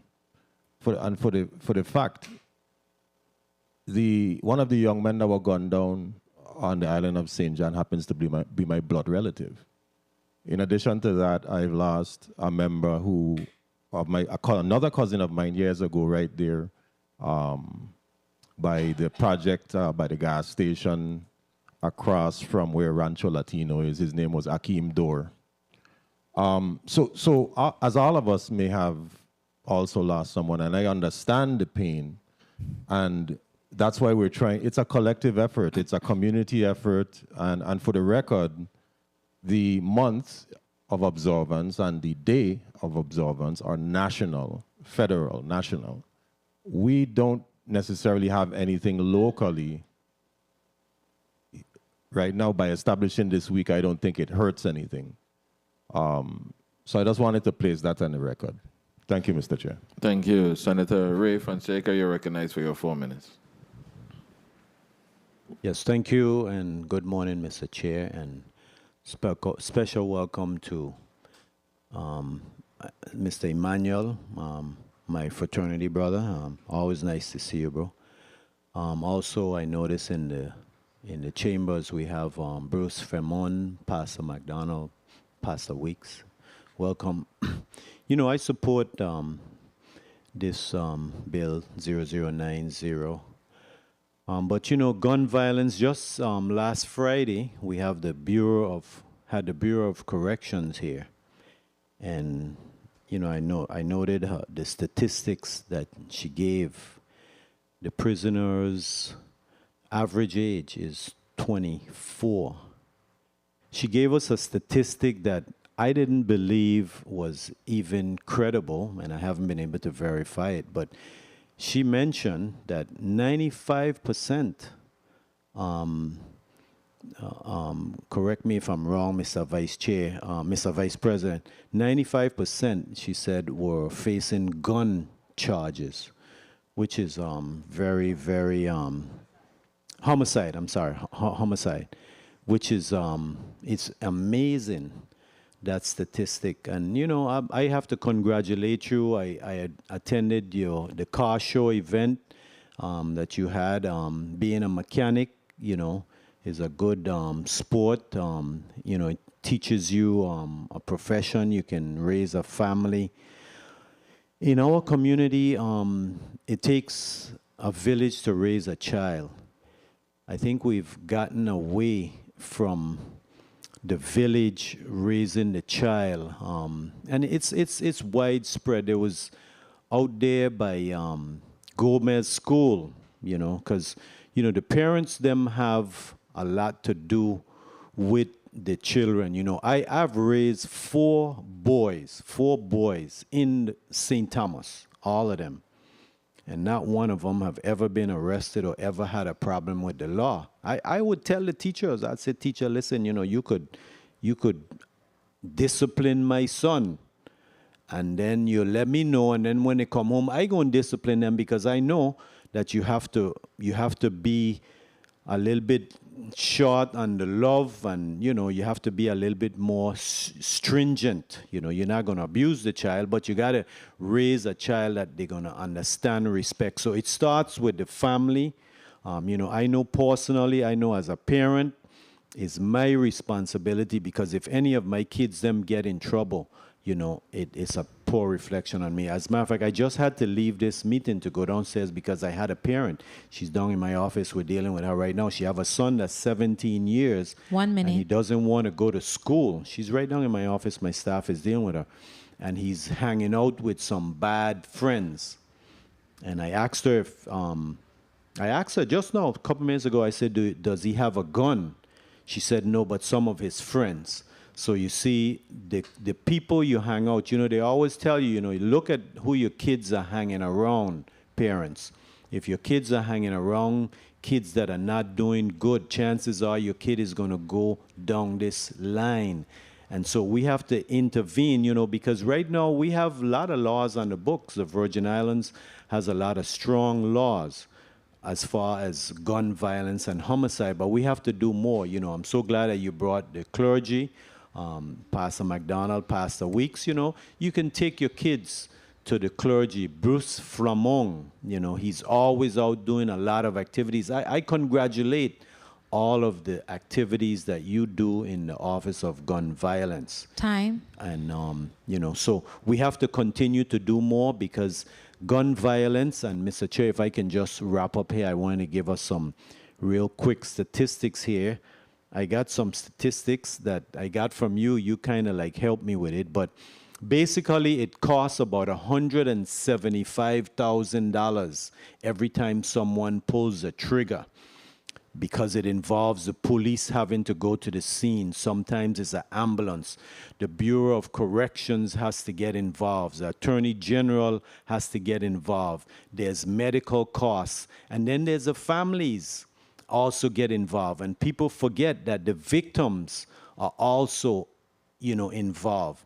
It's very expensive. When you add our VIPD, our Bureau of Corrections, our AG, our prisons, okay, we have 200 and something people in the States. It's very expensive. It's costing us. So we have to prioritize these issues, and we have to come together as a community so that we can address this problem. We have to, you know, chip away at it slowly. It's all of us. It starts with all of us. We have to look in the mirror and realize that it starts with all of us. This is an issue that all of us has to address. And thank you. And at the appropriate time, I'm definitely in support of this, Mr. Chair.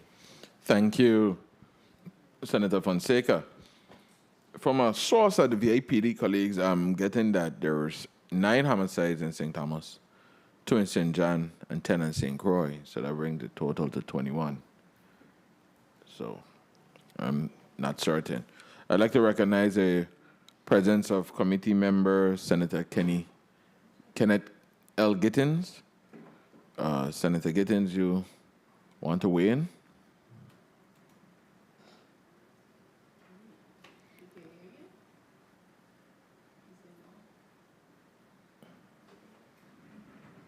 Senator Gittins? All right, Senator Angel Bocas, you're the sponsor of the bill.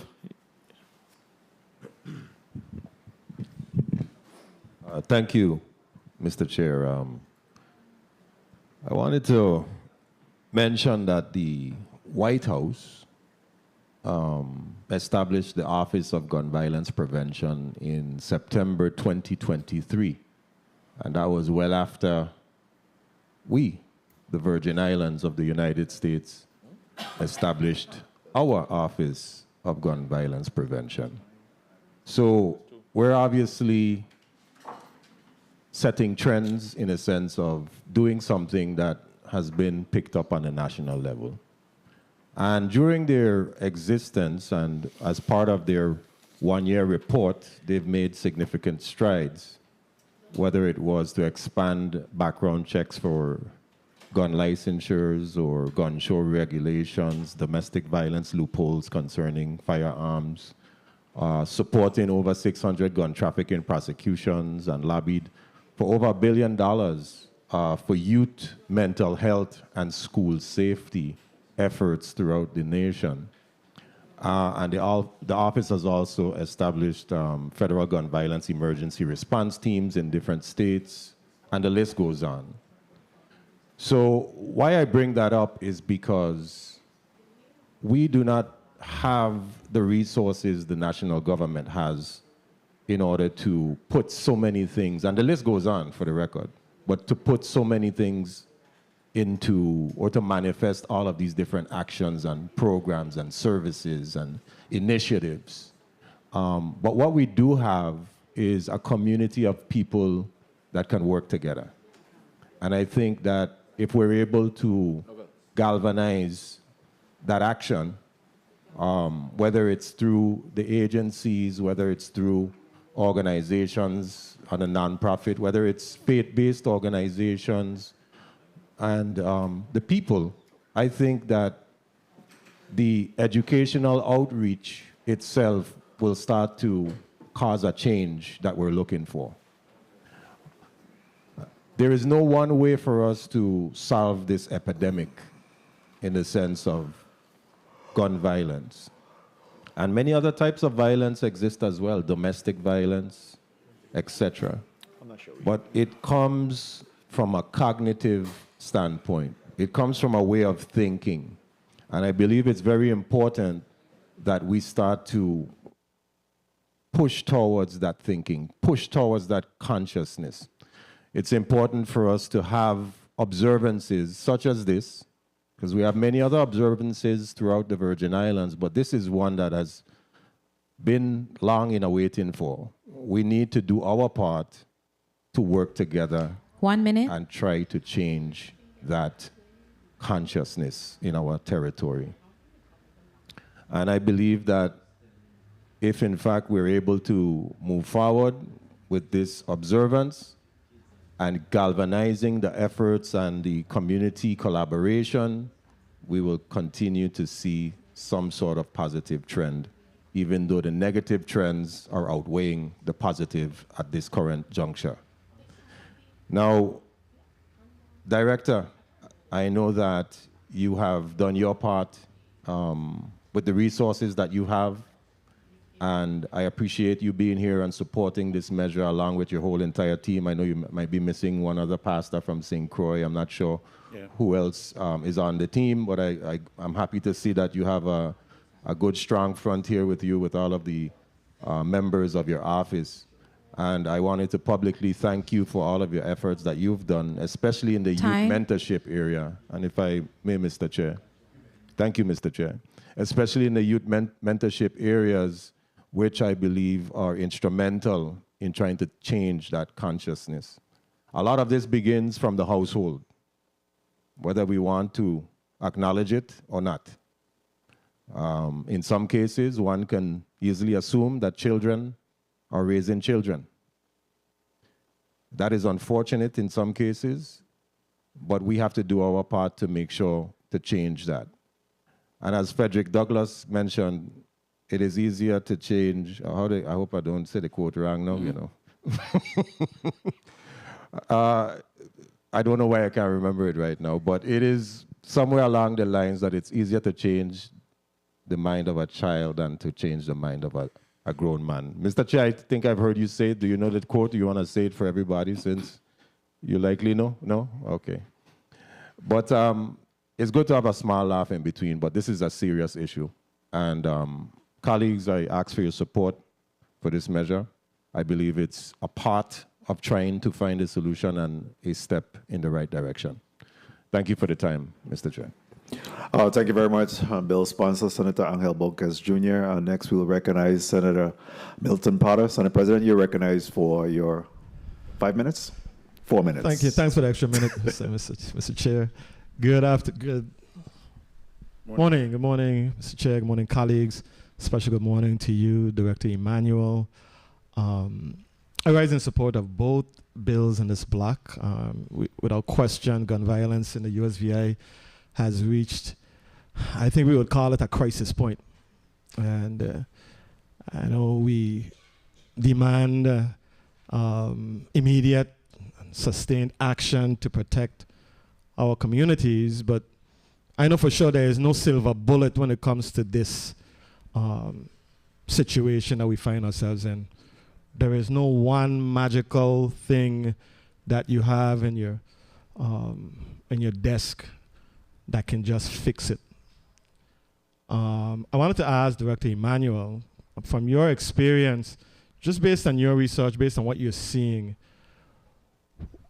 are there any specific initiatives that have generally proven to move the needle in terms of reducing gun violence in communities like ours?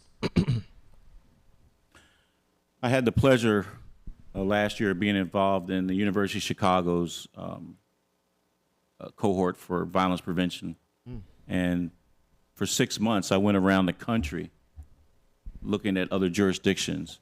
And the thing that stood out most was the collective response from nonprofit organizations. And I'll specifically talk about New York City. New York City was plagued with a lot of homicides. And what they did was the person that holds my position in New York City, they call him the gun czar. I don't like that term too much, but he's the gun czar. And he coordinates all the nonprofits that are doing community violence intervention, not just gun violence, but any violence. And so, and those organizations are responsible for, after-school programs, athletic programs, opening up community centers, having a place for people to come to either fix their resumes, get jobs, and then have government agencies also have representatives there in those community centers that can actually give resources to those that are in need to help some of these systemic issues that community was facing. So that's one thing. We got to get people working. We hear all the time, oh, if I had a job, I wouldn't be resorting to crime. And my argument to that is, well, okay, so we'll try to give you a job and we'll try to get you hired, but then some of the salaries are at such a low place where they'd rather just stay on government assistance or rather do crime. 1 minute. And so that doesn't help our response at all. And then it seems like we can't really solve their problem, So, but here I think I'm really focused on prevention through influencing behavior and mindset. Okay. When we fight against, Ms. Joseph talked about who people idolize, and we're seeing, and back to Senator Francis' question about what kind of crimes we're having here. A lot of the homicides here are also extortion related, where you got to pay me to do certain things in my neighborhood, and if you don't, I'm going to kill you for it. So that's what we're seeing, and that means that they're watching TV shows like Godfather of Harlem, and they're saying we ought to do that kind of thing, they are replicating it. One time the governor said something. He said, "When America sneezes, we catch the cold." And so they replicate the wrong things. If we can have if we can influence our young people to use Senator Francis as a model, or Carla Joseph as a model of how we should be and how we should operate, we'd be a lot better off than focusing on how you get quick cash or be able to buy a fancy car or wear fancy jewelry. Those are the idols that our children are following now. And it's like you said, there's no silver bullet for it. We have to continually do whatever comes down the pike. I've looked at all programs, ceasefire, both sides of the violence. It talks about Miss Senator Haliger, where you have, if we find out who killed her brother, can we bring both families together to help them heal? Because it's not just the victim. You also have to deal with the perpetrator. Both families are in peril. Both families are in conflict. Both families are losing somebody, one to the system and one to the grave. And it's painful on both ends. The shooting on the boardwalk where the 15-year-old shoots Mr. Jones. That family's trying to deal with the loss of that child for the next 20 years. All right. Mm-hmm. So those are the kind of issues that we talk about, and we talk about them until we're blue in the face. And like you, it doesn't seem to be solving. The numbers are reducing from 2019 when we initiated this office to come open. The numbers have dropped.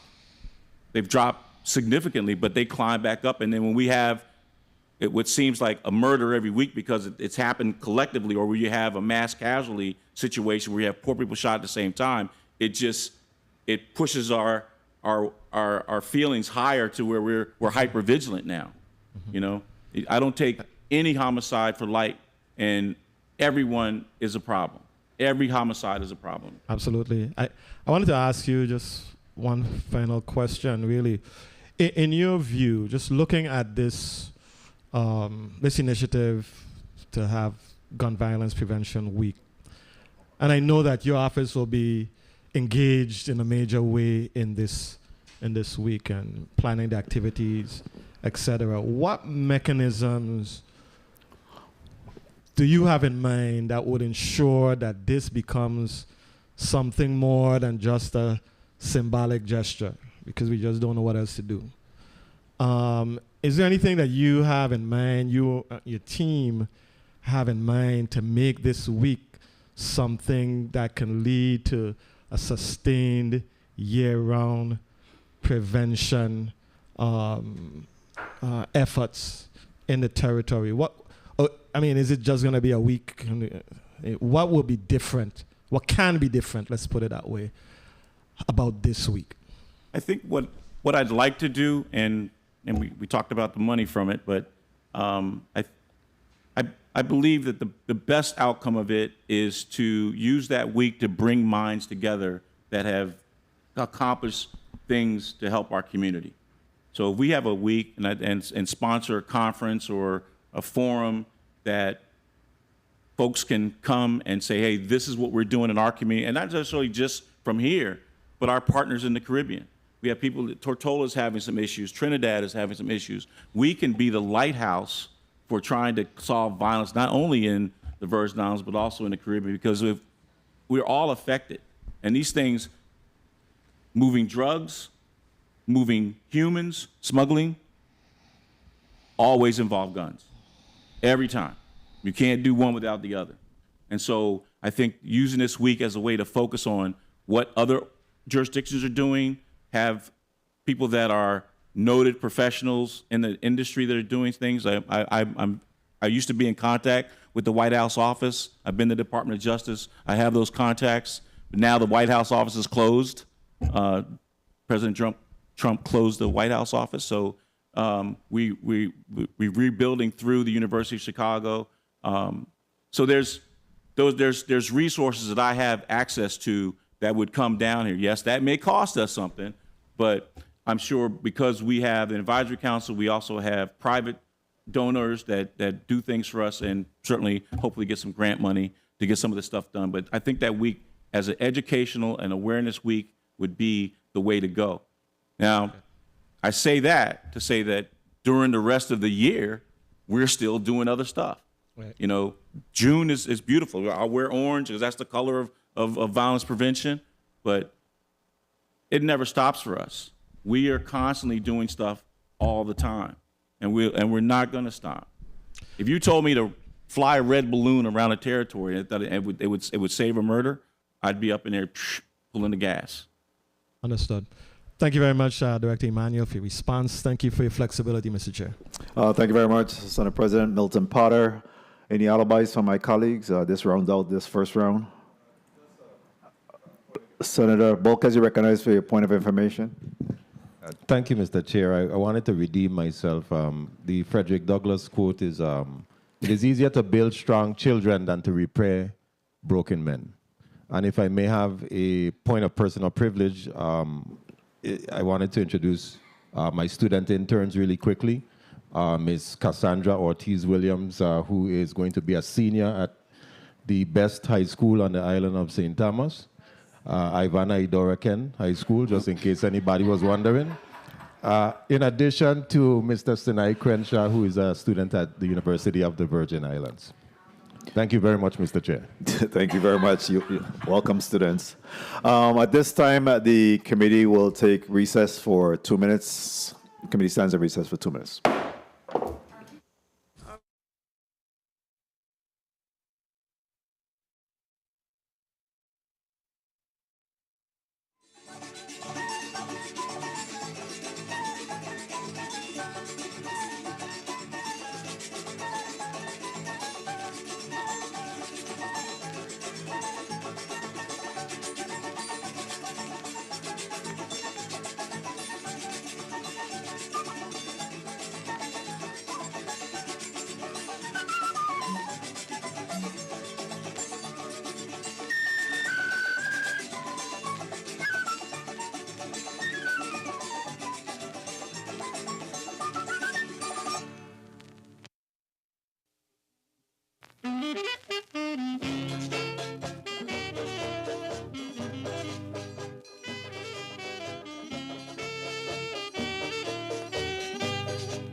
Good afternoon.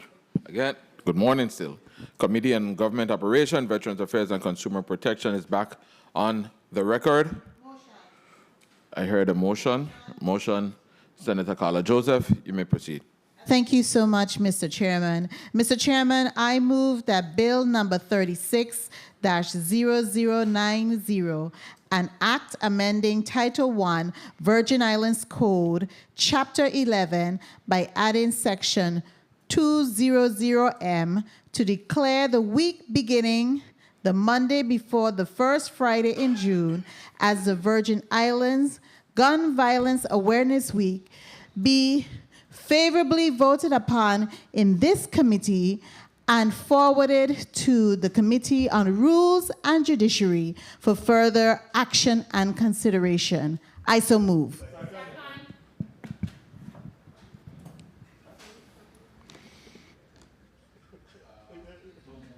The motion was properly moved by Senator Carla Joseph, second by Senator Noel Francis Jr., Senator Ray Fonseca, Senator Alma Francis Heiliger, and I think I heard Senator Milton Potter. Okay, sorry.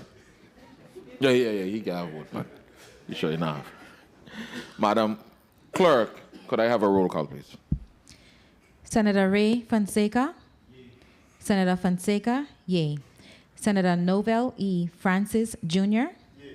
Senator Francis Jr.? Yea. Senator Alma Francis Heiliger? Yes. Senator Francis Heiliger? Yea. Senator Kenneth L. Gittins?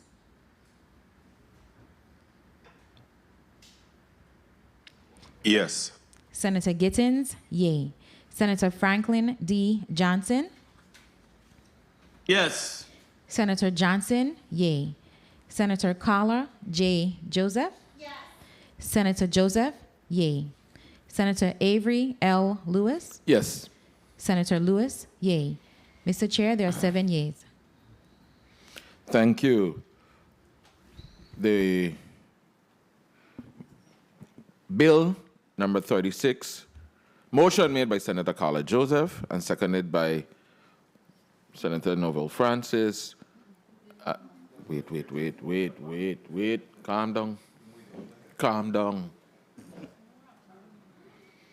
Senator Fonseca, Senator Alma Francis Heiliger was voted favorably in this committee. Bill number 360090, an act amending Title 1 Virgin Islands Code, Chapter 11 by adding Section 200M to declare the week beginning Monday before the first Friday in June as a Virgin Islands Gun Violence Awareness Week, has been voted upon favorably by the Committee on Government Operation, Veterans Affairs, and Consumer Protection, and will be reported out to the Committee on Rules and Judiciary for further consideration and action.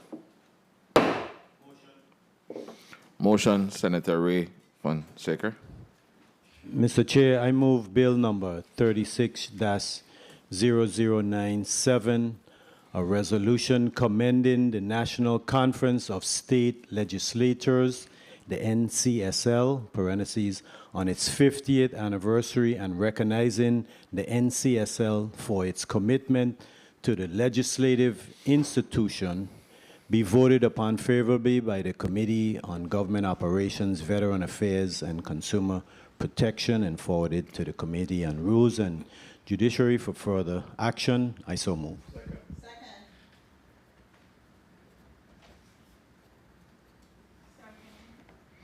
Motion made by Senator Ray Fonseca, seconded by Senator Novel Francis, Senator Carla Joseph, Senator Alma Francis Heiliger. Madam Clerk, could I have a roll call?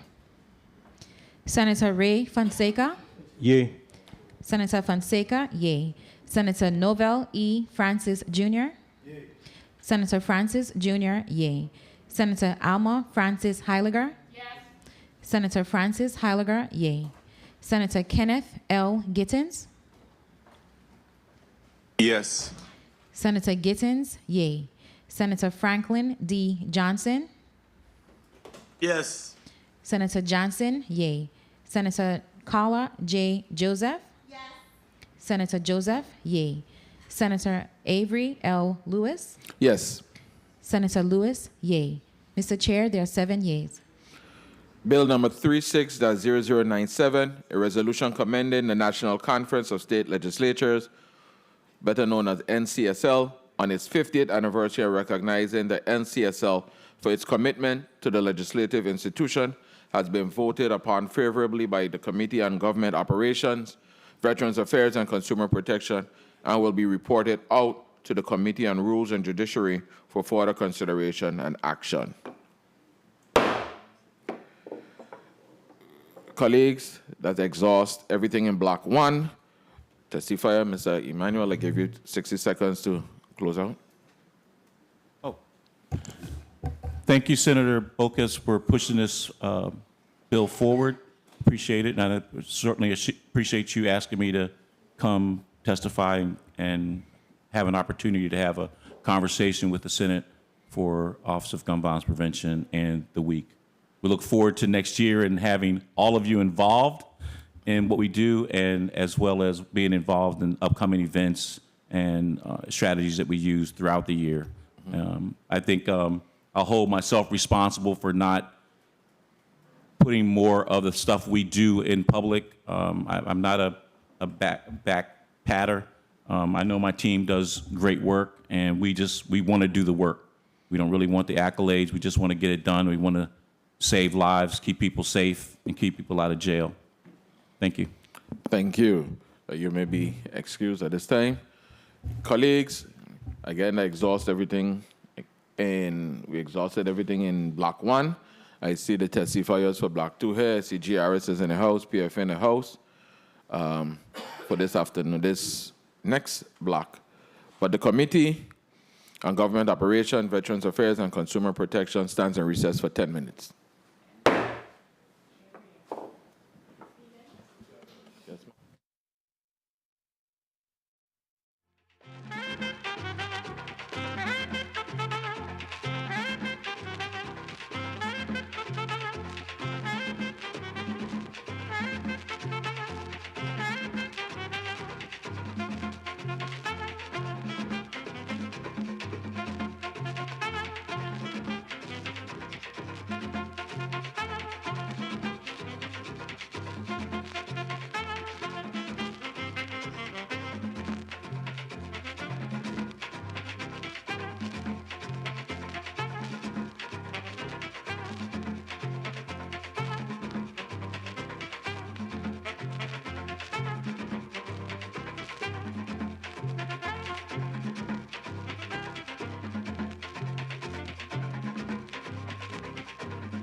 Good afternoon. The Committee on Government Operation, Veterans Affairs, and Consumer Protection is back on the record.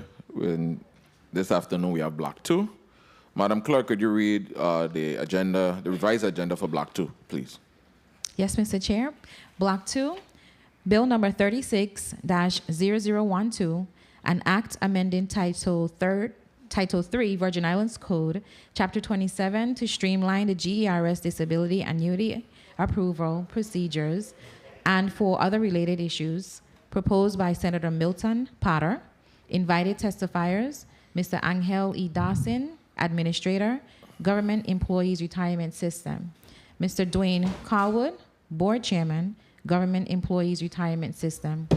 Bill number 36-0066, an act amending Title 29 Virgin Islands Code, Chapter 15, by adding a Section 928A, providing that all officials and employees of the Virgin Islands Public Finance Authority and its wholly owned subsidiaries must be members of the Government Employees Retirement System, proposed by Senator Alma Francis Heiliger.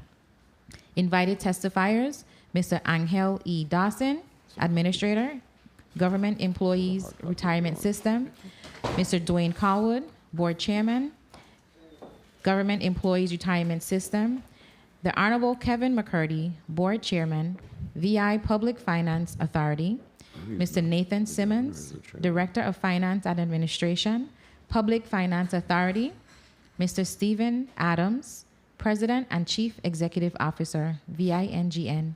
Mr. Chair, this concludes the reading of Block 2. Thank you, Madam Clerk. Who speaks to Bill?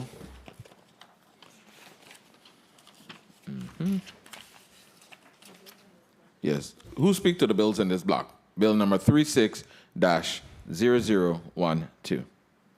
I do, Mr. Chair. You may proceed, Senator Potter. Thank you very much. Good afternoon, colleagues. Good afternoon to the testifiers. Mr. Chair, Bill number 36-0012 seeks to amend Title 3, Chapter 27 of the Virgin Islands Code to streamline the Government Employees Retirement System disability annuity approval process, allowing disability applicants who are often at a very vulnerable place to more expeditiously begin receiving their disability annuity checks. The bill, in a nutshell, it reduces the bureaucratic delays. The bill eliminates unnecessary administrative steps by allowing clear-cut disability cases as certified by qualified physicians to bypass the Committee of Medical Review. This will expedite the approval process and ensure timely support for disabled employees. The bill empowers medical professionals by placing primary decision-making authority in the hands of licensed practicing physicians.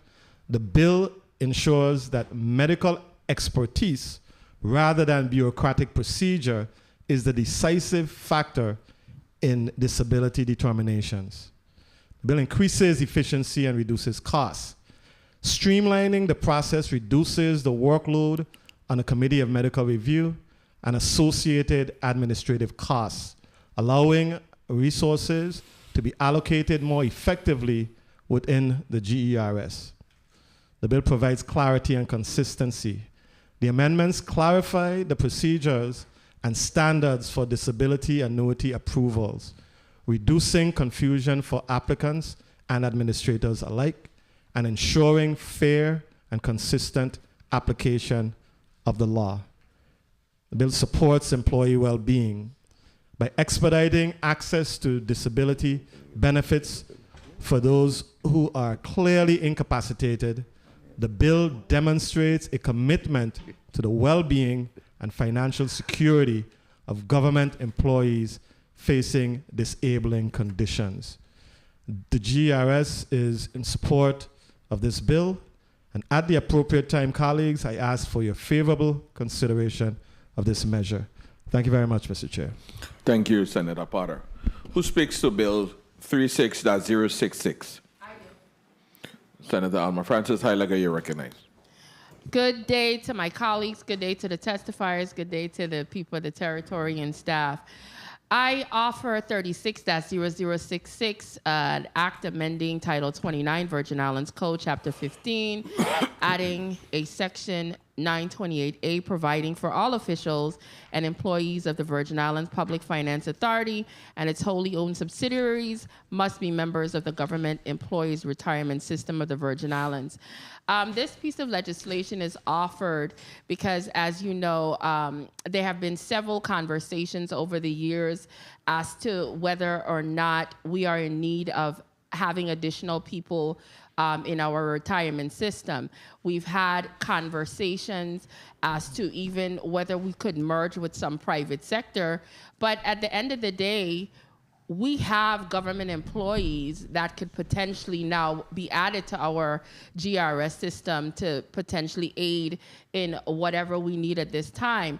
And as I was looking throughout the government to see what possibilities that people could be shifted over to our GRS system, the PFA was one of those entities.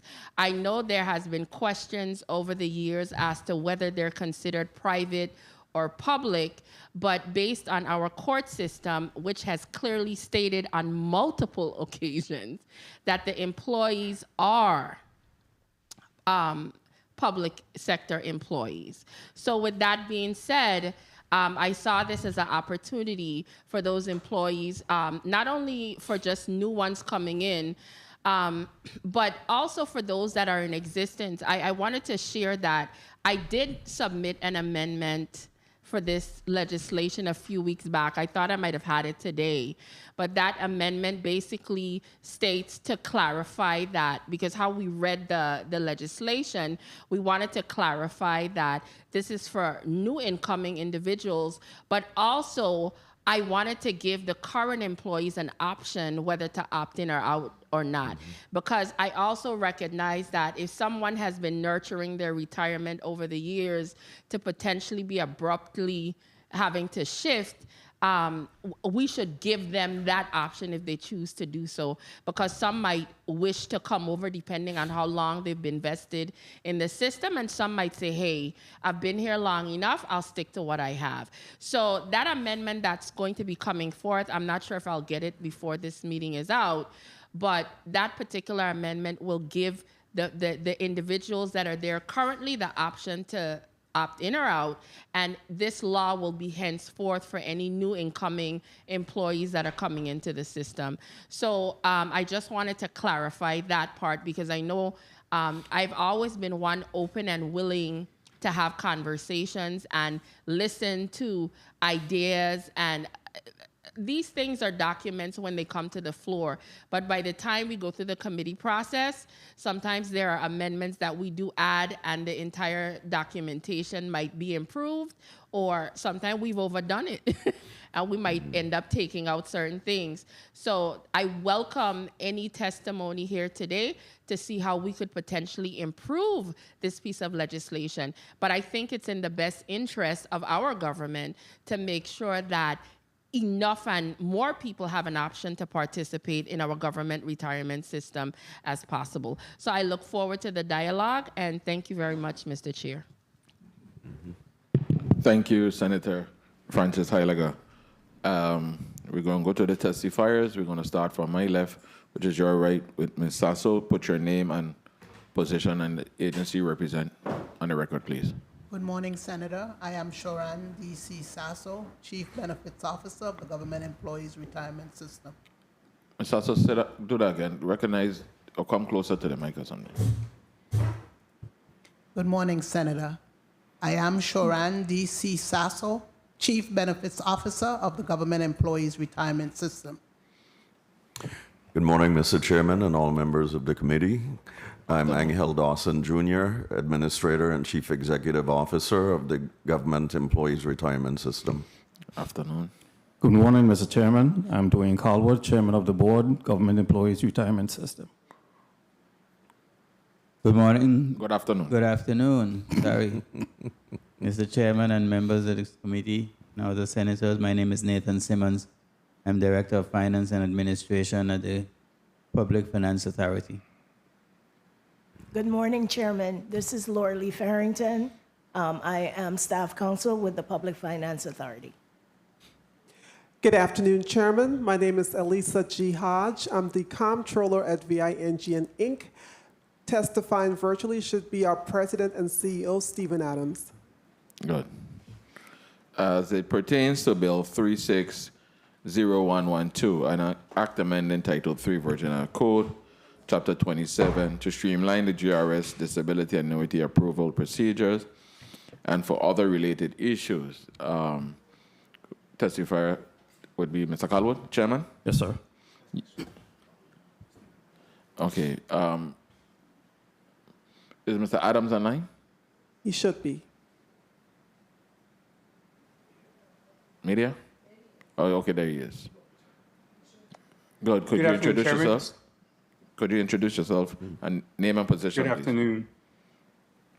Stephen Adams, President and CEO of VINGN. Thank you. Good afternoon. Mr. Calwood, you may proceed with your testimony. Thank you. Thank you, Mr. Chair. Good day, members of the 36th Legislature, staff, viewing and listening audiences. I am Dwayne Calwood Sr., Chairman of the Board of Trustees of the Government Employees Retirement System of the Virgin Islands. I appear before you today, along with other members of the GRS team, in support of Bill number 36-0012, which seeks to streamline the disability retirement annuity application process. Currently, all applicants for disability annuities are sent at the system's expense to medical specialists for examination and evaluation. As per Title 3, Virgin Islands Code Section 710A, in all instances, the findings of each of those specialists are sent to our medical review committee for review and consideration. After reviewing the conclusions of the system's selected physicians, the medical review committee meets, interviews the applicant, and makes a recommendation to the Board of Trustees. Bill number 360012 creates a fast track, allowing applications to bypass the medical review committee step when the requisite number of GRS selected physicians, 1, with respect to applications for duty-related disability annuities, and 2, with respect to applications for non-duty-related disability annuities, have concluded favorably for the application. The fast track would shorten the duration of time from application to annuity by months, reduce financial stress on affected applicants, and save the GRS thousands of dollars per application. In instances where the application has not garnered sufficient support from GRS selected physicians, the medical review committee step would remain in place. We would request 2 amendments to the bill as drafted. We would request on page 1, line 4, to change all to any, and likewise on page 2, line 5, to change all to any as well. In conclusion, I would like to take this opportunity to once again ask for your support as we continue to review our practices and procedures and remedy areas of inefficiencies, allowing us to better serve our membership. We remain available to answer any questions. Thank you, Chairman Calwood. As it pertains to Bill number 36-066, an act amending Title 29 Virgin Islands Code, Chapter 15, by addressing a section 928A, providing that all officials and employees of the Virgin Islands Public Finance Authority and its wholly owned subsidiaries must be members of the Government Employees Retirement System. Who gives testimony on this? Mr. Dawson? I do, Mr. Chairman. And then that would be Mr. Simmons? Yes, sir. Ms. Hodge, are you giving the testimony or Mr. Adams? We both are. Okay. Administrator Dawson, you may proceed. Thank you, Mr. Chairman. And I am testifying in lieu of our General Counsel, Attorney Ishmael Myers, who was initially slated to present this testimony, there being a number of legal issues here. He, however, due to the rescheduling of the committee meeting, had previously scheduled business travel. So I was going to be here anyway. I will deliver the testimony and field any questions for the GERS. Thank you. You may proceed. Good afternoon, Honorable Avery L. Lewis, Chairperson of the Committee on Government Operations, Veterans Affairs, and Consumer Protection, committee members, other distinguished senators in the chambers, and the listening and viewing audience. I'm Angel E. Dawson Jr., Administrator and Chief Executive Officer of the Government Employees Retirement System of the Virgin Islands, GERS. The GERS appreciates this opportunity to give testimony on Bill number 36-0066, an act to amend Title 29 of the Virgin Islands Code, Chapter 15, by adding a Section 928A to provide that all officials and employees of the Virgin Islands Public Finance Authority, PFA, and its wholly owned subsidiaries must be members of the GERS. The GERS was created on October 1st, 1959 as a retirement and benefit system for officials and employees of the government of the United States Virgin Islands and their dependents and beneficiaries for the payment of retirement annuities, disability annuities, and other benefits as provided in the Virgin Islands Code to said officials and employees, and to their dependents and beneficiaries after stated periods of service and upon fulfillment of certain conditions set forth in the Virgin Islands Code. Title 3, Section 702 of the Virgin Islands Code defines government as the government of the United States Virgin Islands and its agencies and instrumentalities. Employer is defined as the government of the United States Virgin Islands and its agencies and instrumentalities, including all autonomous and semi-autonomous agencies of the government of the Virgin Islands. The PFA is a body corporate and politic constituting a public corporation and autonomous instrumentality per Title 29, Section 918 of the Virgin Islands Code. As such, all current employees of the PFA are members of the system. The system currently receives employer and employee contributions for all employees of the PFA. However, the system does not currently receive any contributions from any of the entities owned by the PFA. For this reason, the GERS wholeheartedly supports the spirit of this bill. Act number 5826 of 1993, which created a legislative avenue for the government of the Virgin Islands to purchase WICO, clearly states in Section 8 that WICO, quote, shall be deemed to be a public entity operating on behalf of the government of the Virgin Islands rather than a private corporation, close quote. However, since the PFA purchased WICO in 1993, the agency has maintained that it is a private entity owned by a government agency and as such, not subject to membership in the GERS. Nevertheless, courts have been chipping away at their private entity claim.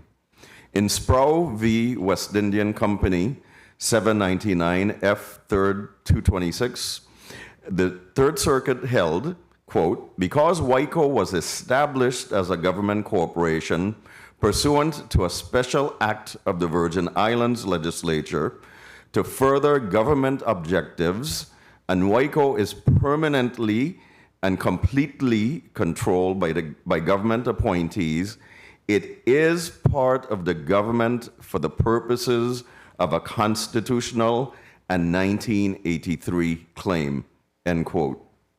In VI Taxi Association v. WICO, the Supreme Court of the Virgin Islands stated that Act 5826 classifies WICO as a public corporation, and therefore their claim about being a government agency only for the purpose of taxation was false. So, in the view of the Virgin Islands Supreme Court, WICO is a public corporation and not private, which is what Section 8 of Act 5826 clearly states. The creation of Virgin Islands Next Generation Network is not quite as clear as that of WICO, and the agency thus far lacks judicial scrutiny. Notwithstanding its history, VINGN is a public corporation and a wholly owned subsidiary of the PFA. And by way of record, I was there at the origin. Therefore, the system firmly agrees that the employees of VINGN should be members of the system by virtue of VINGN's status as a public corporation wholly owned by the PFA. As stated earlier, the GERS supports this bill, but we recommend the following changes. First, the bill states that the contributions shall be paid semi-annually. The system believes that contributions should be paid in the same manner as prescribed by law for government instrumentalities and agencies, namely within 10 days of the payday. Second, the statute should apply to new employees hired on or after the date of the statute's enactment, with an option to join prospectively for senior employees. And the bill sponsor has already indicated that she is willing to forward and advance such an amendment. Mr. Chairman, this concludes my testimony. Thank you for allowing the GERS to participate in this hearing. I'm available to answer any questions related to the topic. Thank you very much. Thank you, Administrator Dawson. Director Simmons, you're recognized. Good afternoon, Honorable Senator Avery L. Lewis, Chairman of the Committee on Government Operation, Veterans Affairs and Consumer Protection of the 36th Legislature of the Virgin Islands, distinguished members of the committee, other members of the 36th Legislature present, fellow testifiers, ladies and gentlemen in the chambers and the listening and viewing audiences. My name is Nathan Simmons, and I am the Director of Finance and Administration of the Virgin Islands Public Finance Authority. I am accompanied by Laura Lee Farrington, Esquire, Senior Staff Counsel. Mr. Chair, we are here today to provide testimony on Bill number 360066, which seeks to amend Title 29, Chapter 15, Virgin Islands Code by adding Section 928A to provide that all officials and employees of the Virgin Islands Public Finance Authority and its wholly owned subsidiaries would be members of the Government Employees Retirement System, the GRS. Those subsidiaries, more specifically, are West Indian Company Limited, or WICO, and the Virgin Islands Next Generation Network, VINGN. First and foremost, I would like to start by clarifying that there is no need to enact a law that employees of the authority become members of the GRS, because we already are. All employees of the authority become members of the GRS upon their employment. The intended impact of the bill, therefore, is on the subsidiaries, which are not a part of this retirement system.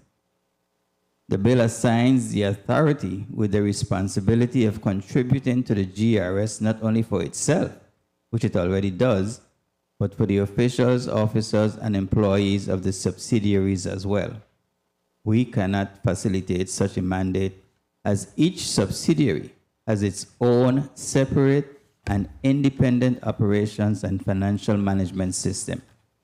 Further to that, the mandate to now require subsidiaries to become a part of the retirement system will have unintended negative consequences for their operations. In understanding the subsidiaries and their relationship to the authority, allow me to provide information on how the referenced subsidiaries are structured. WICO is wholly owned by the Public Finance Authority pursuant to Act 5826, Section 2C, which authorized the transfer of 100% of the shares of common stock of WICO to the authority.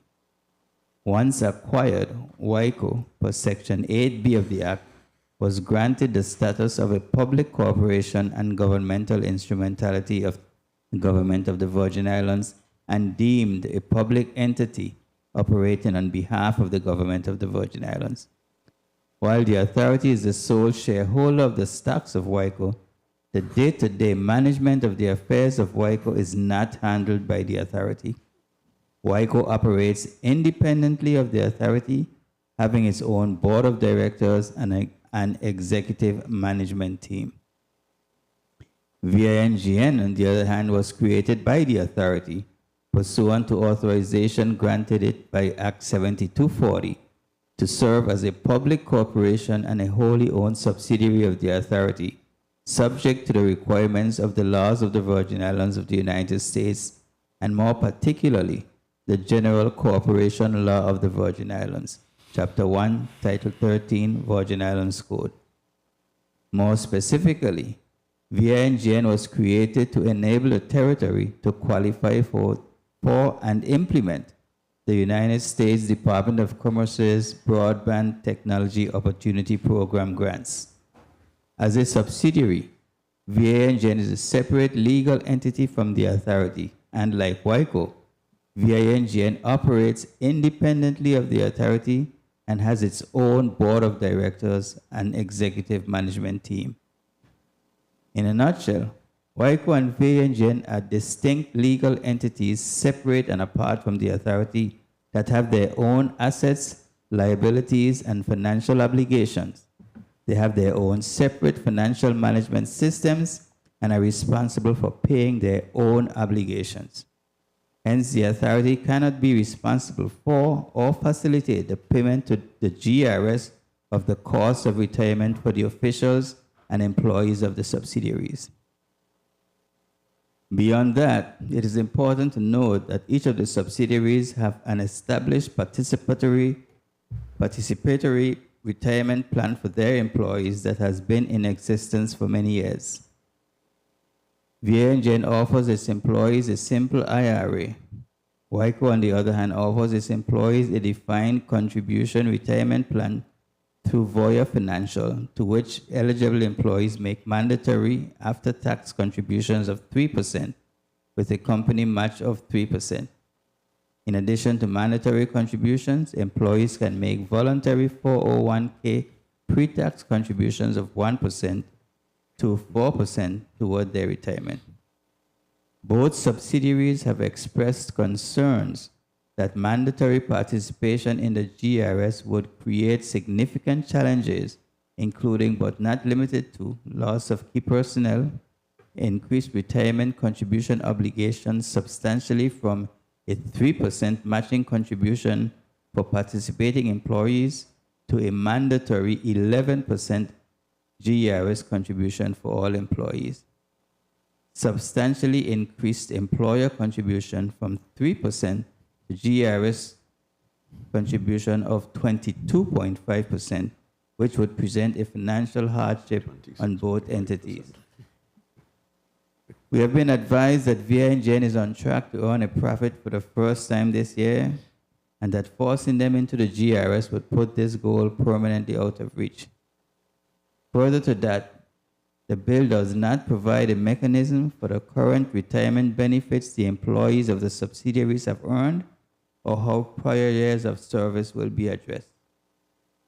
It is understood that adding employees to the GRS can be an asset to the system.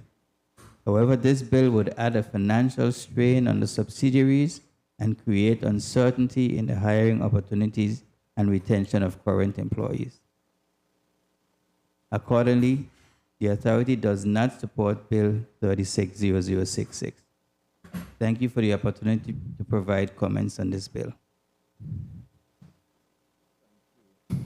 Thank you, Mr. Simmons. Mr. Adams and Ms. Hodge, are you ready? You may proceed. Yes. Good afternoon, Honorable ABL. One second. Media, could you turn on Mr. Adams? We're hearing him, but Can I we be can't heard? see him. 1 second. Go ahead. Thank you, Mr. Adams. You may proceed. Thank you. Good afternoon, Honorable ABL Lewis, Chairman of the Committee on Government Operations, Veterans Affairs, and Consumer Protections, Honorable Senators, and the listening and viewing audiences. I am Stephen Adams, President and CEO of VINGN Inc. Today, I am joined Ms. Adams, by Lisa. you have to slow down a little bit. Hodge, You have to slow down. We have a stenographer. You're going a bit too fast. Slow down. We ain't chasing you today. Everything is okay. I know you're excited, but slow down. Slow down. Slow down. Okay. You may proceed. Today, I am joined by Elisa Hodge, our controller, who will also give a testimony. We are honored to present to you today. I'd like to begin by expressing my gratitude to the legislature for the confidence and support shown to VINGN in my leadership during my 5.5-year tenure. Thank you. I also respect the Herculean effort, the legislature and Governor Bryan, to right the GERS ship. This action has been courageous and seemingly effective. Bill 360066 appears to be well-intended.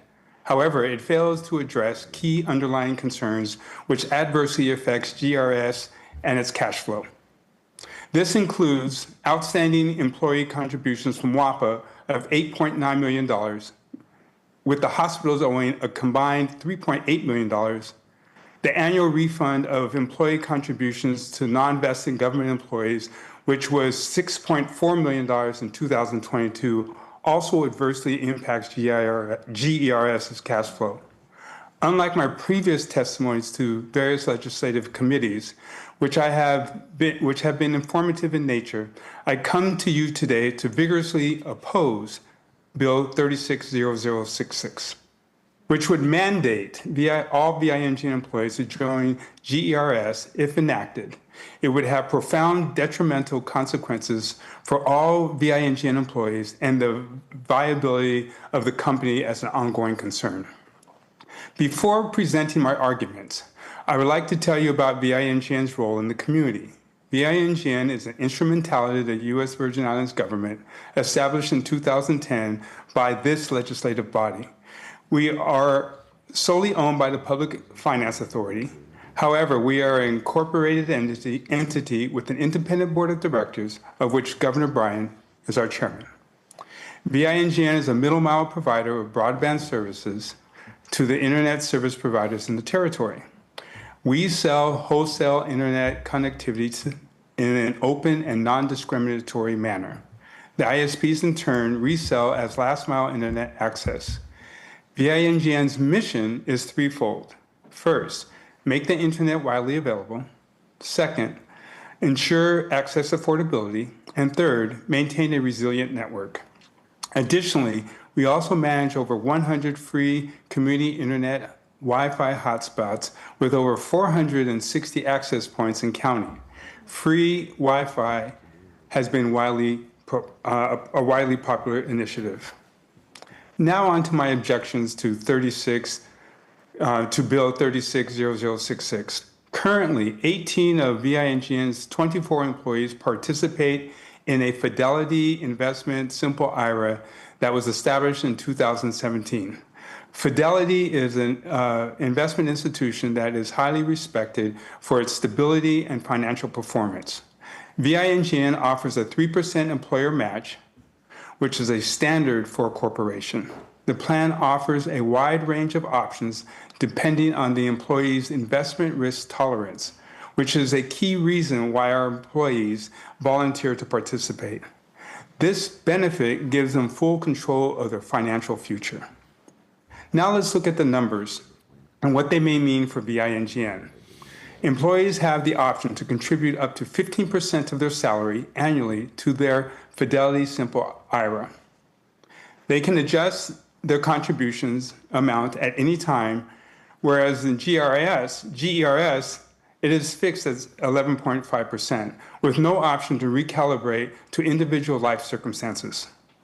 We have never missed any of our benefit payments, nor do we engage in wage theft to improve our cash position.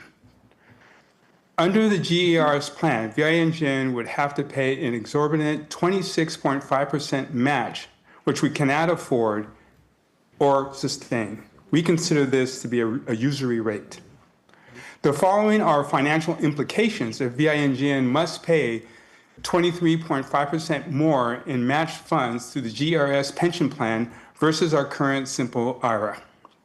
The company currently pays $44,276 annually to match the combined employee retirement contributions.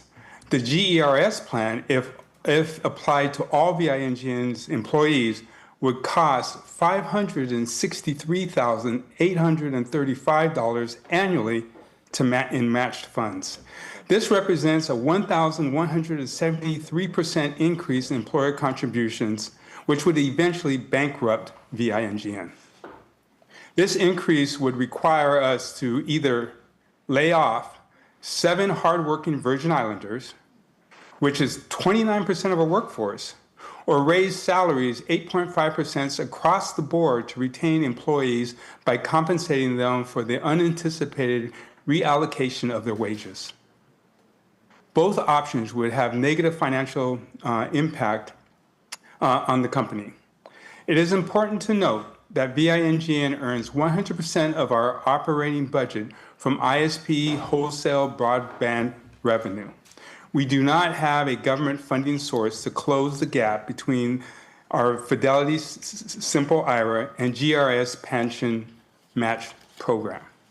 Further, if VINGN was mandated annually to contribute $519,559 difference between its current Simple IRA and GRS pension, we would be unable to make the necessary upgrades and repairs to our infrastructure to maintain it as a carrier class. It would also be challenged to retain top talent to ensure commercial network operational resiliency, as some employees have indicated they would quit rather than join GERS. The net result would be a fatal crippling of VINGN. These losses would negate any financial gain GRS would hope to receive through compulsory enrollment. Additionally, the upward financial trend would be reversed. VINGN is projected to become EBITDA positive, meaning profitable, at the end of this fiscal year, for the first time in our 14-year existence. Mandating our employees to participate in the GERS retirement program would permanently put this goal and our independence out of range. Another realization is that more than half of VINGN staff have been with the company for more than 10 years. Some are close to retirement age and others in midlife. It is unreasonable to expect them to begin investing in a pension program for 10 years where most of them will not be able to fully realize the pension benefit. They would essentially become a refund to non-vested employees. All of us at VINGN are sensitive to the plight of GERS and the need to identify more enrollees. However, VINGN and its employees would be severely harmed if forced to abandon our simple IRA for an unstable pension plan. In closing, I appeal to this committee to exempt VINGN from this bill, as the downside to the company far outweigh the upside we could provide to GERS. It is punitive and unjust to expect VINGN to subsidize GERS for WAPA and the hospital's non-payment through forced enrollment. This concludes my testimony. I now turn to Ms. Hodge for additional fiscal support. Thank you for your attention, and we look forward to answering your questions. Ms. Hodge, you may proceed. Thank you, Chairman Lewis. Good afternoon, Honorable Avery Lewis, Chairman of the Committee on Government Operations, Veterans Affairs, and Consumer Protection, Honorable Senators, and those listening and viewing online and on Legit TV. I am Elisa G. Hodge, the Comptroller at VINGN, Inc. Thank you for this opportunity to join VINGN President and CEO Stephen Adams to give testimony on behalf of VINGN. As a Virgin Islander, I am keenly aware of the many challenges the GRS has faced over the years. Consequently, I would be remiss if I did not take this opportunity to commend Governor Bryan, the legislature, GRS, and the government of the Virgin Islands officials for the steps they have taken to stabilize the GRS system and for their ongoing efforts. Like many Virgin Islanders with family members who rely on GRS retirement benefits for financial support, I know firsthand the importance of the GRS and their reliance on GRS pension benefits for economic survival. As the Chief Fiscal Officer for VINGN Inc., I have a fiduciary duty to determine the impact financial transactions would have on the company as an ongoing concern. Typically, any evaluation of potential options should identify and consider the pros and cons and the advantages and disadvantages. In the case of Bill 360066, this is not so. While the legislature of the Virgin Islands finds that it is in the best interest of the GRS that employees of all government entities, including the wholly owned subsidiaries of the Public Finance Authority, be included as members of the GRS or subject to GRS based on planned cost evaluations and other operational considerations, we strongly disagree and therefore oppose Bill number 360066. Bill number 360066 does not provide actuarial analyses to demonstrate our 24 employees would not be harmed and would be better off with GRS. Neither does it outline the benefits to employees from mandatory enrollment in GRS compared to their current plans. Additionally, there has been no engagement with VINGN to understand our challenges or to how a significant change in employee benefits with an employer match increase of over $500,000 would impact our operations. Notwithstanding the fact that the bill solely focuses on GRS interests, it is not in VINGN or the employee's best interest to be subject to the GRS for all the points outlined in Mr. Adams' testimony, which I fully support. GRS membership threatens the viability of VINGN, which will ultimately result in it having outstanding payments like other agencies. More importantly, it would divert funds away from reinvesting in our infrastructure. While FEMA funds assist greatly in rebuilding portions of our network after the 2017 hurricanes, there are significant infrastructure upgrades needed to our network that are necessary to protect from future damages. Our quest to become EBITDA profitable, that is positive earnings before interest, taxes, depreciation, and amortization, is driven by our desire to remain independent, that is non-reliant on PFA or GVI, and to undertake rebuilding and resiliency infrastructure projects which are capital intensive. Further, GRS participation would prevent implementation of VINGN's mandate to provide affordable broadband services, leaving us unable to address the concerns of our customers to lower broadband pricing. VINGN has pursued a revenue diversification strategy in hopes of generating additional revenues while reducing costs to offset the changing broadband landscape. Any gains we hope to make to address other objectives would go towards payment of the 26.5% GRS match that would increase our benefit costs by more than 1,100%, which is unsustainable. For these reasons and more, participation in GRS seems more like a burden than a benefit. It would not only destabilize VINGN, but fail to achieve its intended objective of stabilizing GRS. Therefore, I respectfully urge the Committee on Government Operations, Veterans Affairs, and Consumer Protection to amend Bill number 360066 to exempt VINGN from enrollment in GERS. Thank you for this opportunity to speak and for your attention during my testimony. Thank you, Ms. Hodge and Mr. Adams.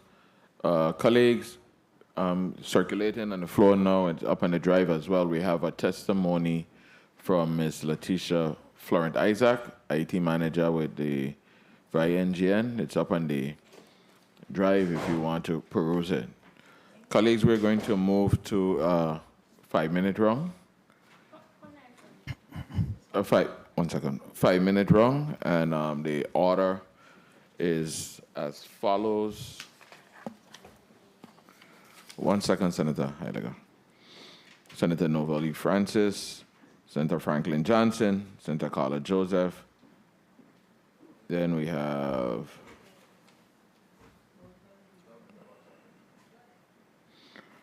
Senator Novel Francis, Senator Franklin Johnson, Senator Carla Joseph, Senator Ray Fonseca, then Senator Bolkes, Senator Gittins, if you choose, then myself, and then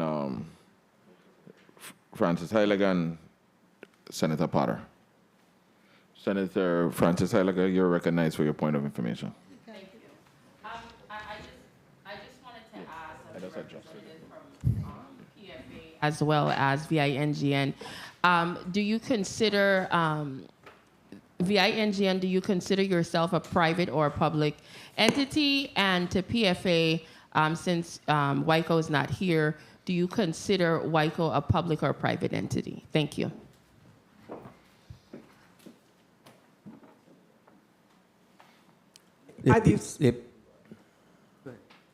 I defer to Stephen Adams, President and CEO.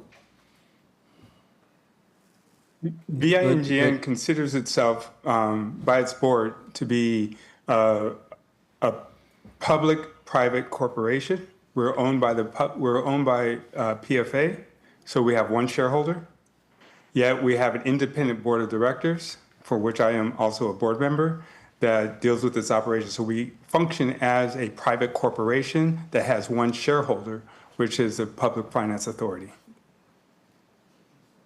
So you consider yourself private? Yes. Thank you. We do.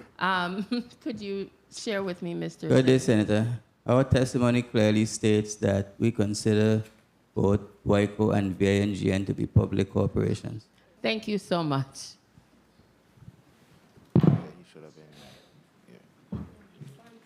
Oh, you didn't know? No, you know. Thank you. Senator, so VINGN, before I go to my colleagues, since the governor serves as your board chair, wouldn't that demonstrate a continued and direct government oversight role, strengthening the argument that VINGN is a public body? I cannot comment on that legal nuance. I do know that Governor Bryan is an active board member. We do have 4 other board members that are independent of government that were elected to our board, I being the internal board member. But the nuances of the legal machinations there, I cannot comment on. Thank you. Administrator Dawson, as it pertains to this bill, the last bill that we talk about, how will this bill impact the financial viability of GRS in the short and long term? Well, we're not talking about a large number of employees in the 2 entities, WICO and VINGN, so it'll neither make nor break the GERS. Our point, however, is that the law, as established by this body, ought to be followed, and the courts have determined, in the case of WICO, that is a public corporation, and the law is clear as to who the members of the GERS are supposed to be. I think that it's also quite clear that VINGN is a public corporation and that by virtue of the law, they should be members of the GERS, their employees. All right. Senator Novell Francis, you're recognized for your 5 minutes. Thank you very much, Mr. Chair, for the time, and good afternoon to everyone. Thank you for your testimonies thus far, and I see that we have drawn a line in the sand. And when you draw a line in the sand, that means that we have closed the opportunities for compromise. So I have a few questions. Of course, Bill number 36-0012, certainly in terms of the disability allowance. And I wanted to ask real quickly, what's the current time for consideration of those individuals for the disability allowance? Dwayne Calvert, Chairman of the Board for GRS Board of Trustees. It varies. And for instance, we had a gentleman that the specialist that we sent him to, all agreed that he was permanently disabled, but because we struggled with trying to get a quota to have a meeting of the medical review committee, it actually took him 4 months after he was deemed disabled before we could actually start his annuity. So the fast track or the streamlining now would shave off how much time? So in his instance, it would have gone straight from the specialist. He would have been able to start receiving his annuity, so that would have shaved 4 months off of his application. And that would be the complete process, or there are still opportunities for a review by the disabled committee? So this bill would only apply in instances where, for duty, disability, annuity, right, the code requires that one specialist deems you permanently disabled. So we're saying once you achieve that, there's really nothing for the medical review committee to review, unless you as the applicant want to argue that you're not disabled, which, you're not. Right. So that would allow you, once you meet the requisites as required by law, you'll be able to bypass the medical review committee and go straight to getting your annuity. But it would remain in place for those who don't meet it. So they still have that due process, they still have that recourse. Okay, that's clear. I certainly support this, especially when we talk about shaving off and getting those in quickly in place. So the other bill, Bill 36-0066, the subsidiaries, Mr. Simmons, of the PFA is only VIGN and WICO. Is there any others? There are no others that have employees. We have the Kings Alley Management Inc., which is also a subsidiary, as well as Lonesome Dove Petroleum Company, but there are no employees of any of the other subsidiaries. Very well. So the only bone of contention or the discussion here is just these two entities, WICO and VIGN. Yes. Okay. And so hearing, and I go back to you, Mr. Adams, hearing in respect to the bill sponsor conditions that we move away from what was apparently may have been a grandfather clause and moving forward. Hence, do you still have an issue or concern in respect to new employees being considered in the GRS? The issue there is more of a board issue, but I have a personal position on it. And I actually have a point of clarity about this public-private for VINGN. It is important to note that but don't use up my time to make that clarity. I'm sure the chair will allow you to do that. Is there any, in the comptroller, in respect to, is there any hybrid? Is there any individuals within your current structure that may have been in the GRS before under central government and now into the VIGN? Do you have anyone that falls within that realm? 1 minute. I am aware of 2 employees that were formerly in the government that are now with the company. And I will also defer to Mr. Adams, but I would say that the implementation of a 2-tier pension in terms of what we currently have, the simple fidelity, and also a GRS plan would prove problematic. And eventually, as employees retire and new employees are brought on board, it will still amount to a large number like the 500,000 that we've spoken about at some point in the future. And given the current state of VINGN, it just cannot sustain that employer match. Yeah, but you're not also considering maybe there'll be a scale up, because obviously it wouldn't be one shot where you have 24 employees. There'll be one or two. How many vacancies do you currently have? I defer to Mr. Adams. Mr. Adams, how much vacancies do you currently have of potentials that could actually go into the GRS if this measure was supposed to be considered? Time. We have no open recs at the moment. No. So again, I mean, you're not, Mr. Chair, if I may just wrap up here. So the potential of even the consideration of new employees is still somewhat challenging in terms of them being considered for the GRS because you don't have any vacancies as it stands right now. Yes, it's still challenging because it's about recruitment at that point.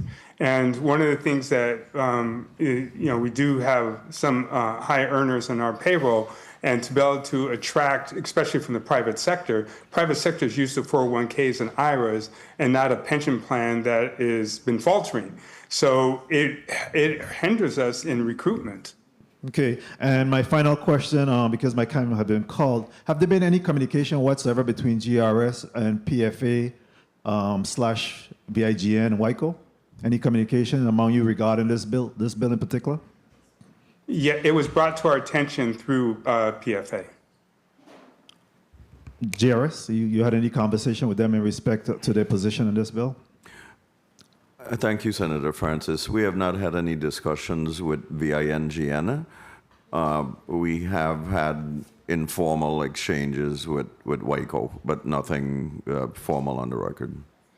Any reason why you didn't see a need for at least a conversation? Well, WICO has been quite clear with their position that they're private company, okay? The record is replete with correspondence between GERS and WICO on the matter, to the point where, of course, it's been in court as well. What about VIGN? Not VINGN. Okay. Hence, again, the line in the sand, right? So we're back to where we started, that in fact there's a line in the sand here, and we'll see how this goes. Thank you very much, Mr. Chairman, for the time.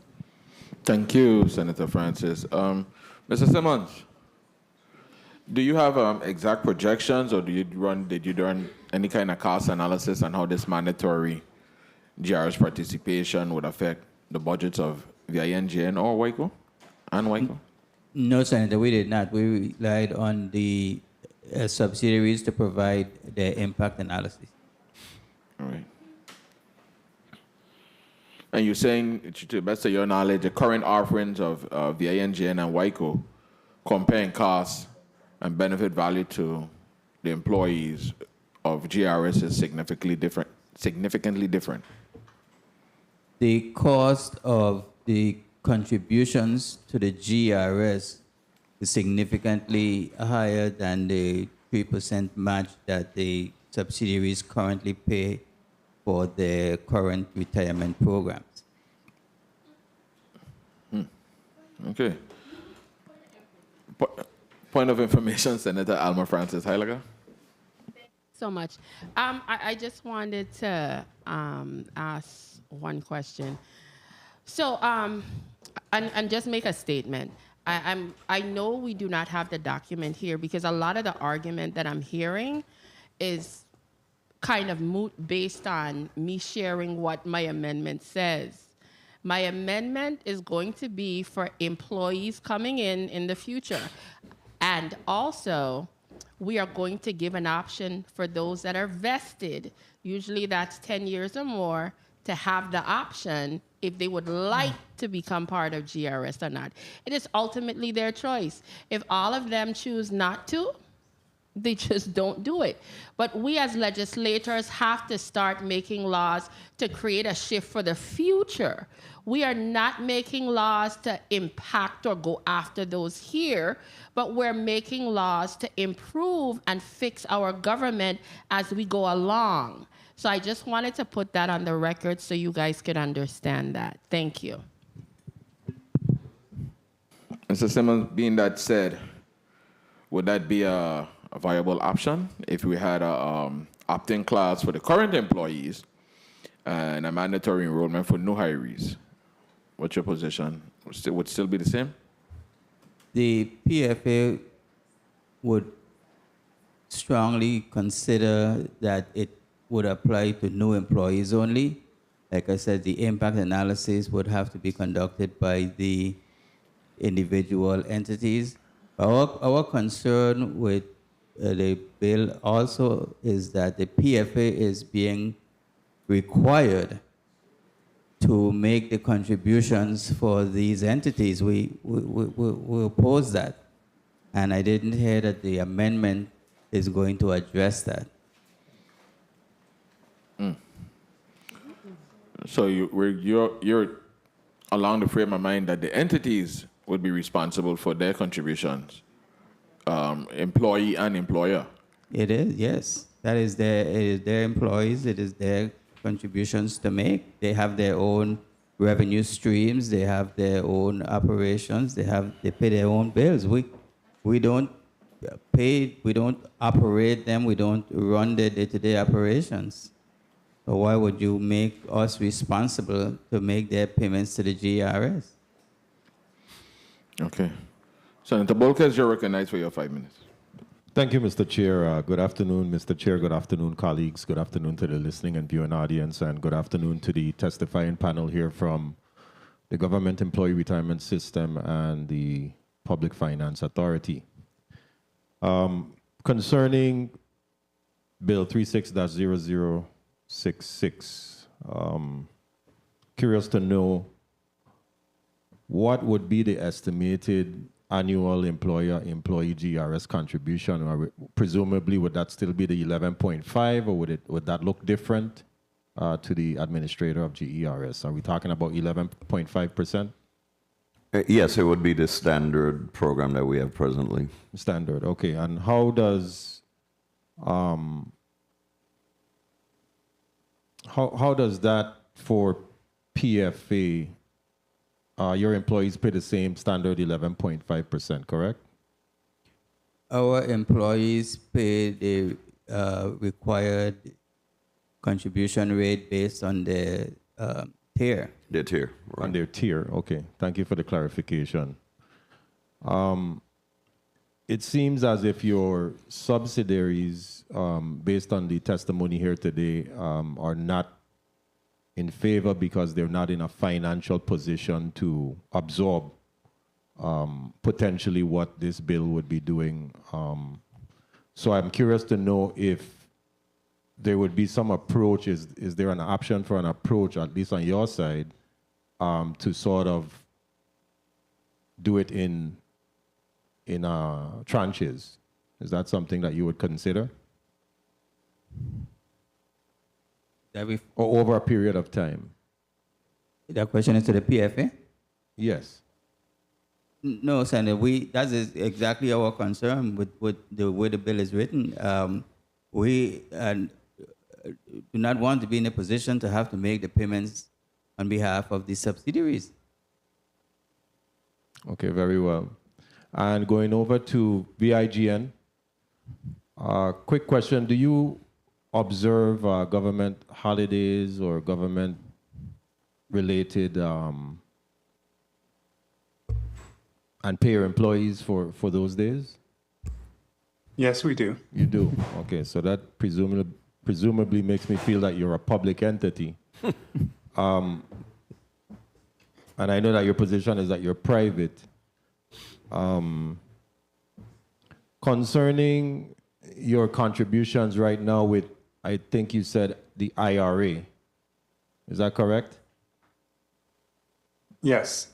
Okay. What is the percentage? I think you also alluded that you can fluctuate or change. Is that something that each and every individual employee can do at any given point in time, or are they windows to do so?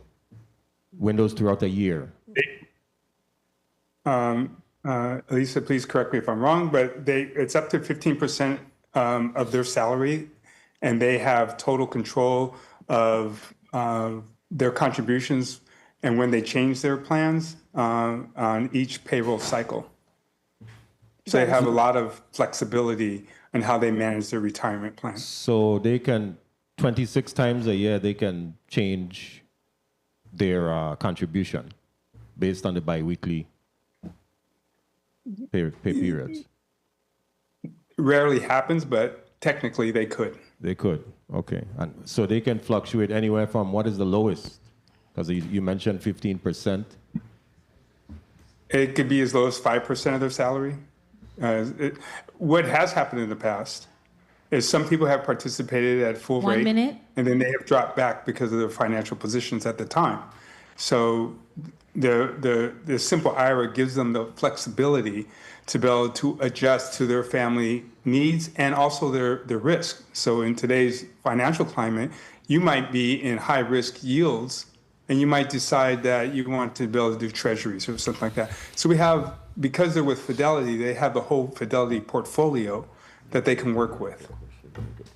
Very well. That is an interesting plan to be a part of. But we do have individuals here who, and this body moved to bring up the minimum wage.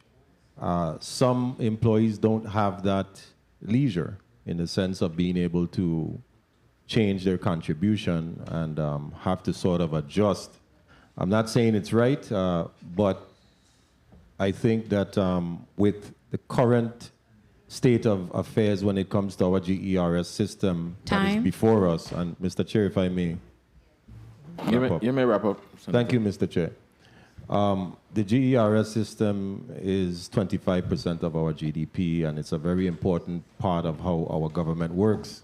And we should be able to attract or have the participation of entities who are semi-autonomous as well, and instrumentalities so that we can have the longevity of the GERS system survive, basically. So I look forward to continuing to listen to the discussion. It's a very interesting one, and I look forward to its outcome. Thank you, Mr. Chair. Thank you, Senator Bolkers. Mr. Simmons, how many employees at WICO? I think they said they have 33 employees. 33, and how many at VING? 24. 24. Senator Franklin D. Johnson, you're recognized for your 5 minutes. Good afternoon. Thank you very much, Mr. Chair. Good afternoon to the testifiers. Good afternoon to my colleagues. I have a few questions, but my first question is to GRS. And have you guys figured out the cost saving, how much you'll be saving if you go forward with this fast track? I have no issues with it. But what's the financial impact? How much do you expect to save by going this route? Dwayne Calwood, Chairman of the Board for the GRS. Senator, those medical review committee meetings could run us a total, $8,000-9,000 per meeting, because we have to pay the doctors for the time that they spend preparing for the meetings, time that they spend in the meeting. There's counsel in the meeting, there's stenographer. So all in all, a hearing could cost, for one application, could run you as much as $7,000-8,000. Okay, I support this. I have some issues with 36066 because I think there's some differences here. A real line in the sand, and I'm keep hearing about some amendments. I definitely want to see them. I still think there's some more work to be done on this piece of a measure here. I'm listening to Mr. Nathan Simmons. You're saying in the bill right now it's requiring that you do the payment. Am I correct with what I'm hearing you saying? That is correct, Senator. Yeah, so I do see some stuff that needs to be taken care with this, and I do appreciate that we having conversation about new employees, because I saw a letter from an employee that speaks about going from a small percent to 18%. Anybody that makes these kind of jumps is difficult, and for those that are already vested with their IRA and different portfolio, it's a difficult task to ask someone to switch over and now start doing something different. And Mr. Adams, is it right that if an employee was supposed to leave you, he can take that IRA and go to a next company with it? Yes. Yeah, I can see the hardship with bringing on asking the old employees to go to GRS system. That will create some hardship, because who would give up their IRA to join the next one? So I understand this, and I think the author of the bill is talking about new employees. If it's for new employees, Mr. Adams, do you see a problem with attracting folks to the job? Yes, we've already had that issue with talking to potential, not recently, but a little while ago, we were trying to recruit somebody, and it's just like, I don't want to be in a government plan. They said, great, you guys have an IRA. That's what they expected because they came from the private sector where they expected that. So the expectation when you come into a company like VINGN that competes and services the private sector, our employee base could easily go to Liberty. They could go to VIA, now One, or to one of the smaller ISPs, and vice versa. So our ecosystem of employees to draw from are used to coming from private sector and private sector norms. All right. I understand. Thank you very much, Mr. Chair. I have no further question at this moment. Thank you, Senator Franklin Johnson. Mr. Simmons. Well, no, not Mr. Simmons. Mr. Adams. In your testimony, you said this year you're going to realize some kind of surplus of benefit, extra money. Why you do different this year you wasn't doing other years? We have a business plan for one. Not to be cute, but VINGN was founded without a business plan. It was founded in debt of $8 million. It was founded with a bloated employee base. It was founded without back-end systems, and all those things added up. The saving grace for VINGN of why it didn't implode was the hurricanes of 2017. VINGN had a $4 million insurance policy that paid out, and until very recently, the company had been able to mask its finances through that. Since I came aboard, we started to function like a corporation. Our head count went from 30 to 24. We have a back-end systems. We now have a retirement program because we were rejected from GERS when I first started to join, which is why we did this system to begin with. And we now have a good business plan that our customers are now buying. We're now providing value to our customer base, so our revenues are going up. We're controlling costs, which is exactly what you do to make a profitable company. Okay, so the ISP providers are happy. Well, it depends on what day you talk to them and which one you talk to on what day, but generally they're buying, and we service them.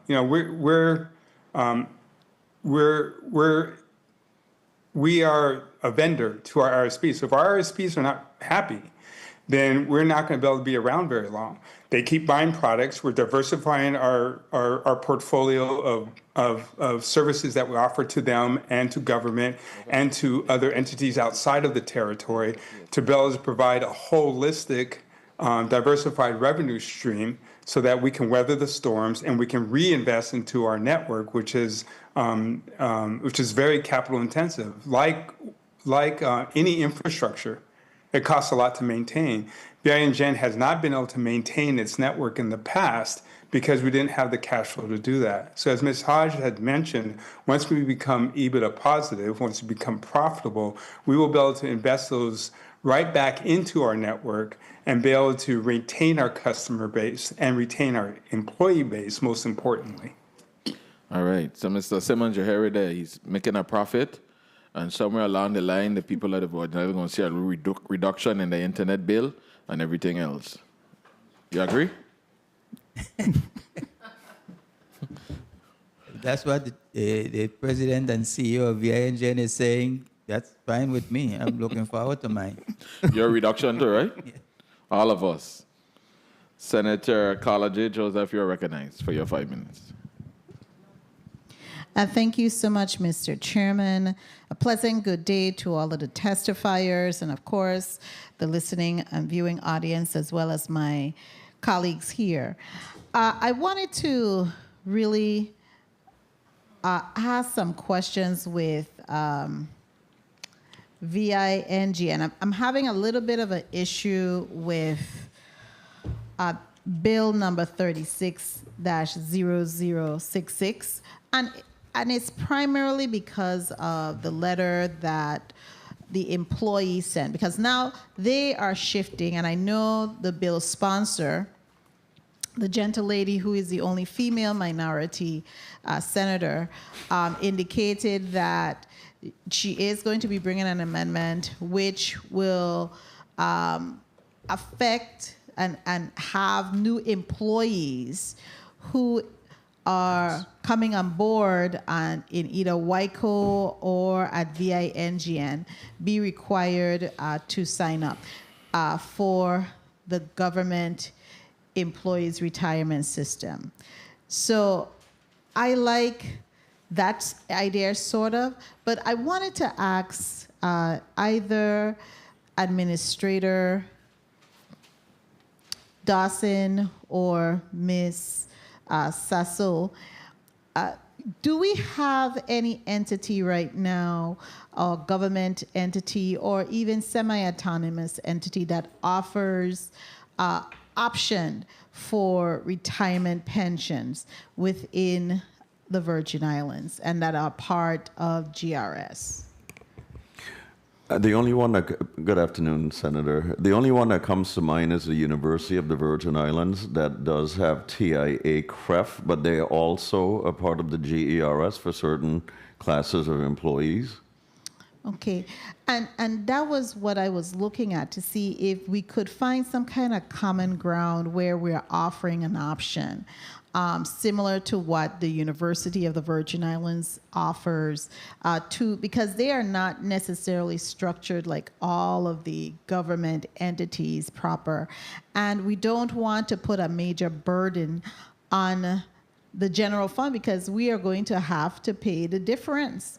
Either is it 3% with the employer contribution, and then the employees who may be coming on may not want to actually be hired. And these are technical positions, especially with VINGN, that they have.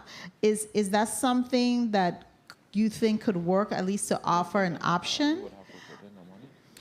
Well, Senator, there's nothing that precludes an entity from VINGN from complying with the law, A, and B, also offering their employees, on top of the GERS plan, a defined contribution plan, and they can coexist. Okay, because I know they coexist in the University of the Virgin Islands. I think we also have to look at the entity and seeing the size of the entity. VINGN has a total of 24 employees based on the representation here. And of the 24, I believe, 18 of them have opted to participate in an IRA. Mr. Adams, what happened to the 6 employees who are not participating? You know, I look at those numbers and those little gaps. What are they doing as far as their retirement? That's their, we don't know. That's their private, business. We don't pry in that. We make sure that all employees have the option to participate in our program. And I do want to be clear to something that you just asked, that VINGN will comply to the law. Right. Our purpose here today is to be able to say what the ramifications are to our business if we were mandated to. And on this, when you look at UVI, and they have a split system, they have a split system, but they have an entire HR department, an entire finance department. We have one person in HR, and we have 2 people in finance to manage 2, and not only that, but we have to do annual audits with the PFA on an annual basis, these same people. So the operation, it's not being obstinate that we don't want to provide options for our employees. It's the reality of the administration of it and the administrative costs, the burden, the administrative burden, and then the financial costs and the recruitment situation that it incurs. So like a lot of corporations, they do, a lot of big corporations, they'll have multiple 401ks, multiple IRAs, but you don't often see a pension and an IRA, right? They're two different horses. So this position we have taken has been a financial position purely, which is, as the bill was written, as we received it without the amendments, it would be catastrophic for us to be able to shift to it as the bill is written today. When looking at the amendments that have been proposed in the discussion thus far, there becomes an administrative challenge for us because we don't have the bandwidth to manage two systems. And then lastly, as I stated prior, the reason we have this 401k plan is because when we tried to join GERS, when I first joined VINGN, twice we were denied because we were considered a private corporation and not eligible for GERS, which is why we then put in Fidelity, and it's working swimmingly for us. Oh, so we're getting at the root of it now.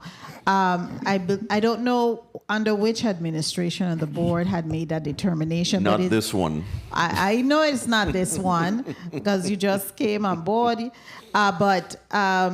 and you just have a new board chair as well. But that's very interesting to let us know that backstory. Mr. Chairman, I do have one final question, and it's for Mr. Simmons, since we don't have anyone from WICO here. Do you know, Mr. Simmons, the number of employees that are currently at the West Indian Company? 33. 33? I really think we need to look at the numbers and to analyze the number of employees, because sometimes you have these little small pockets. And finally, let me just wrap up. How many do you, Mr. Administrator, Mr. Dawson, have any entity that have these small numbers of employees who are participating in the system? Because to me, 33 and 24, they're very small numbers. But Senator, there may be small entities, Mr. Dawson, the chairman is being very lenient with me. What is your smallest number currently? As I was saying, we have some small departments and agencies, but in terms of semi-autonomous agencies, they tend to be modest or larger sized. Yeah, larger size. Do you have if you could provide it to the chair, what is your smallest agency as far as enrollment? Because I think that is part of it. Because they may not be able to sustain being enrolled in the system, and maybe unable to attract qualified people because they may have to pay out so many in contribution. So just provide that information to the chair. I'd be interested in seeing it. Thank you so much, Mr. Chairman, for the lenience. Mr. Chair, if I may. Mr. Dawson.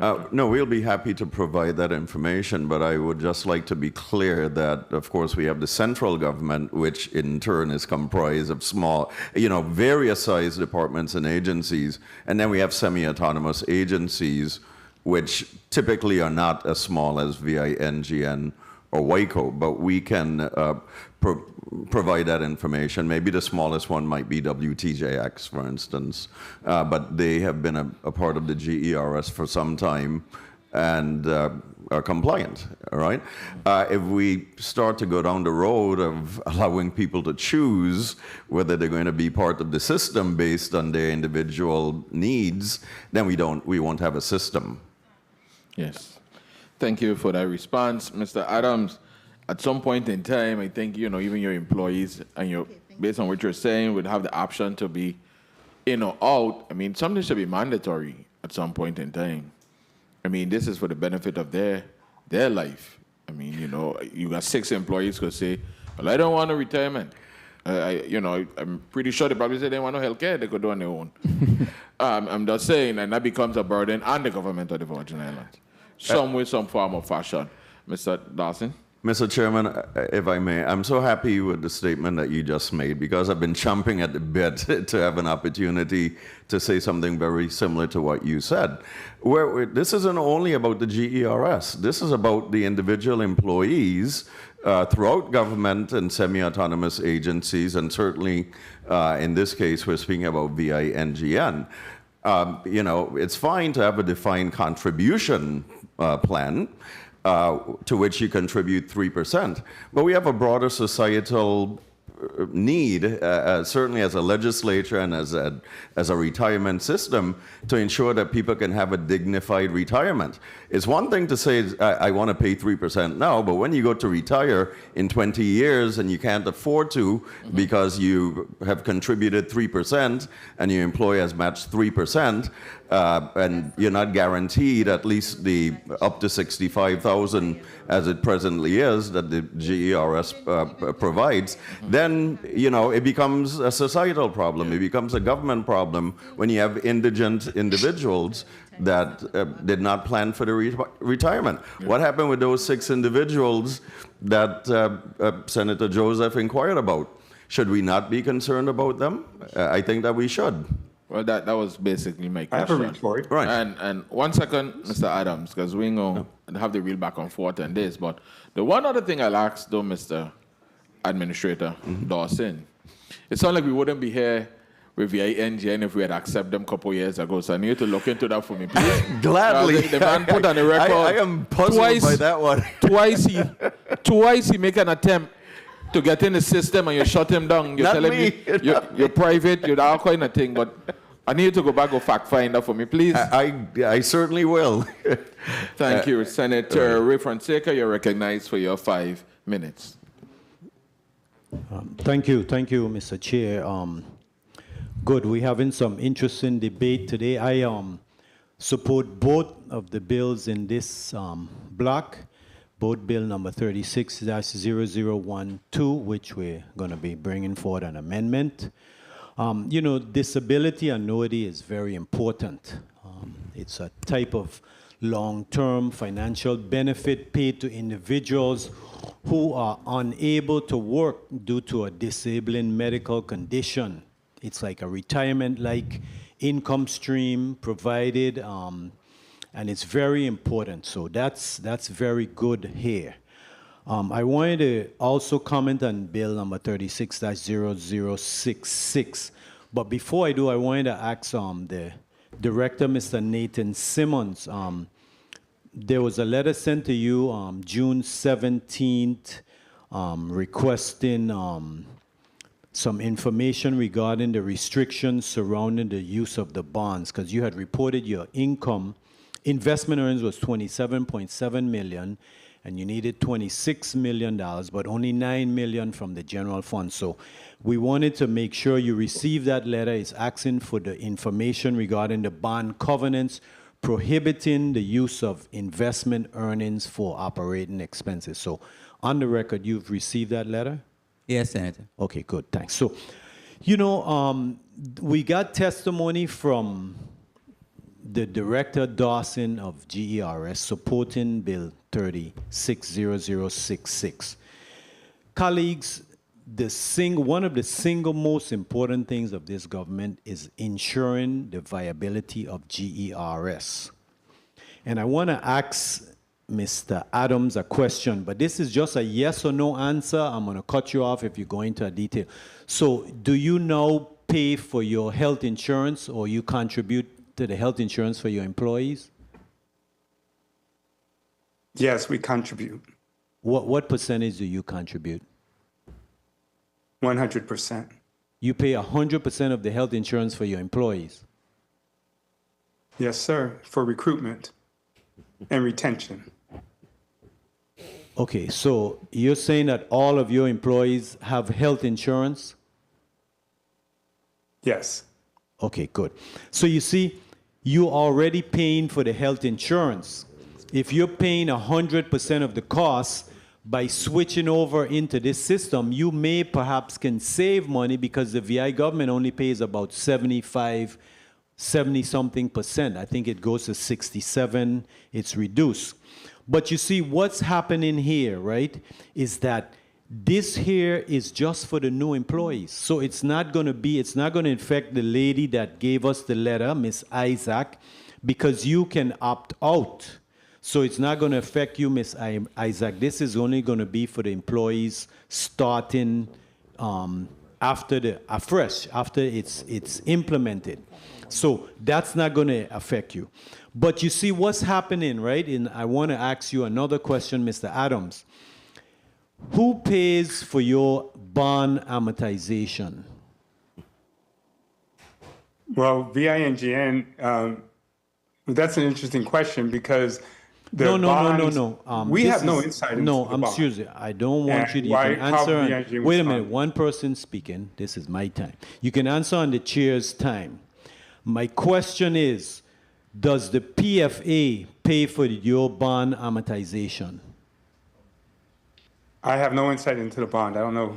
I know nothing about this bond. So you've never paid for the amortization of your bond, and you've been in existence for how long? The company has been in existence for 14 years. 14 years. So you see that? 14 years, the government of the Virgin Islands, through the PFA, has been assisting you. Okay? So now you have an opportunity to help the government back by giving GERS a payment option for your employees. Because you see, if you ask most employees of the government if they agree with that 11.5% coming out of their check, a lot of them are going to say no. They're going to say that they have other costs, but it's something that's mandatory for all of the government employees. All of us that are government employees have to pay this. Every single government employee. You are a public authority, public authority, but you're wholly owned by the Public Finance Authority. It also applies to WICO. Time. As far as I'm concerned, the government is providing assistance to you, and with the IRA, right, that you offer, an IRA is not comparable to the benefits that the government employees receive from the GERS. So it's like comparing apples to oranges. This is a better system for your employees. In the beginning, it might be more expensive and it's a hardship, but it's something every one of us does. Every government employee does. And you are subsidized by the government. So you need to look at your organization and see how you could be more profitable. Thank you for the time, Mr. Chair. All right. Senator Milton Potter, you're recognized for your 5 minutes. Thank you very much, Mr. Chair. And good afternoon once again, colleague. Good afternoon to all of the testifiers who are before us today. I had the opportunity to review the bill and to review, of course, the testimony of our testifiers. And I don't find the testifiers' statements to be unreasonable, given the seat that they sit in. I don't. They indicated that transitioning, and this is regarding Bill number 36-0066, transitioning to a mandatory GERS membership would create financial hardship, 22.5% employee GERS contribution versus 3%. Risk losing key personnel, undermine VINGN's near-term path to profitability, provide no mechanism for converting past retirement contributions or recognizing previous service. But in light of the bill sponsors' commitment to providing an amendment which would make the bill's implementation be more prospective, I wanted to ask Mr. Simmons and Mr. Adams whether or not that shifts your concerns. Does that allay your major concerns if we weren't going to be required to go back and do some complicated analysis or calculations for persons who have been paying in through a 401k type defined contribution initiative to a defined benefit? That's no longer on the table. If the amendment of the bill sponsor to have this initiative happen prospectively, does that allay your primary concerns? Mr. Simmons or Mr. Adams? Good afternoon, Senator. As I indicated, the cost factor is the concerns of the subsidiary. They are independent corporations who are not calculating or monitoring or managing their cost operations. Understood. What I presented was based on what they've indicated their concerns were. So I can't speak to whether or not what their recruitment concerns would be with new employees. I can speak to what the PFA concern is with the bill. As I said, the amendment had not addressed the concerns that the PFA would be the responsible party for making the contributions, and that we are concerned with. Okay, understood. Mr. Adams? Yes. The issue is administration. The option that's been proposed, it still becomes an administrative hardship for us. We'd rather not have to do it because it also creates a two-tiered system inside the company. It's like having, well, I won't go there. It's an administrative issue for us. But there's a broader question of why this, to me, about in the introduction of this bill, of why VINGN and WICO are being subjugated like this when GRS is, on its balance sheet, is showing $8.9 million from uncollectibles from WAPA. If you want to do something for GRS, collect the money that's out there from WIPO and the hospitals. That, and I don't know why we're not going to make up that difference. If they just collect what is outstanding and the wages that have been withheld, that would do more value to propping up GRS than coming after VINGN, who's operating fine and creating tremendous value for the territory.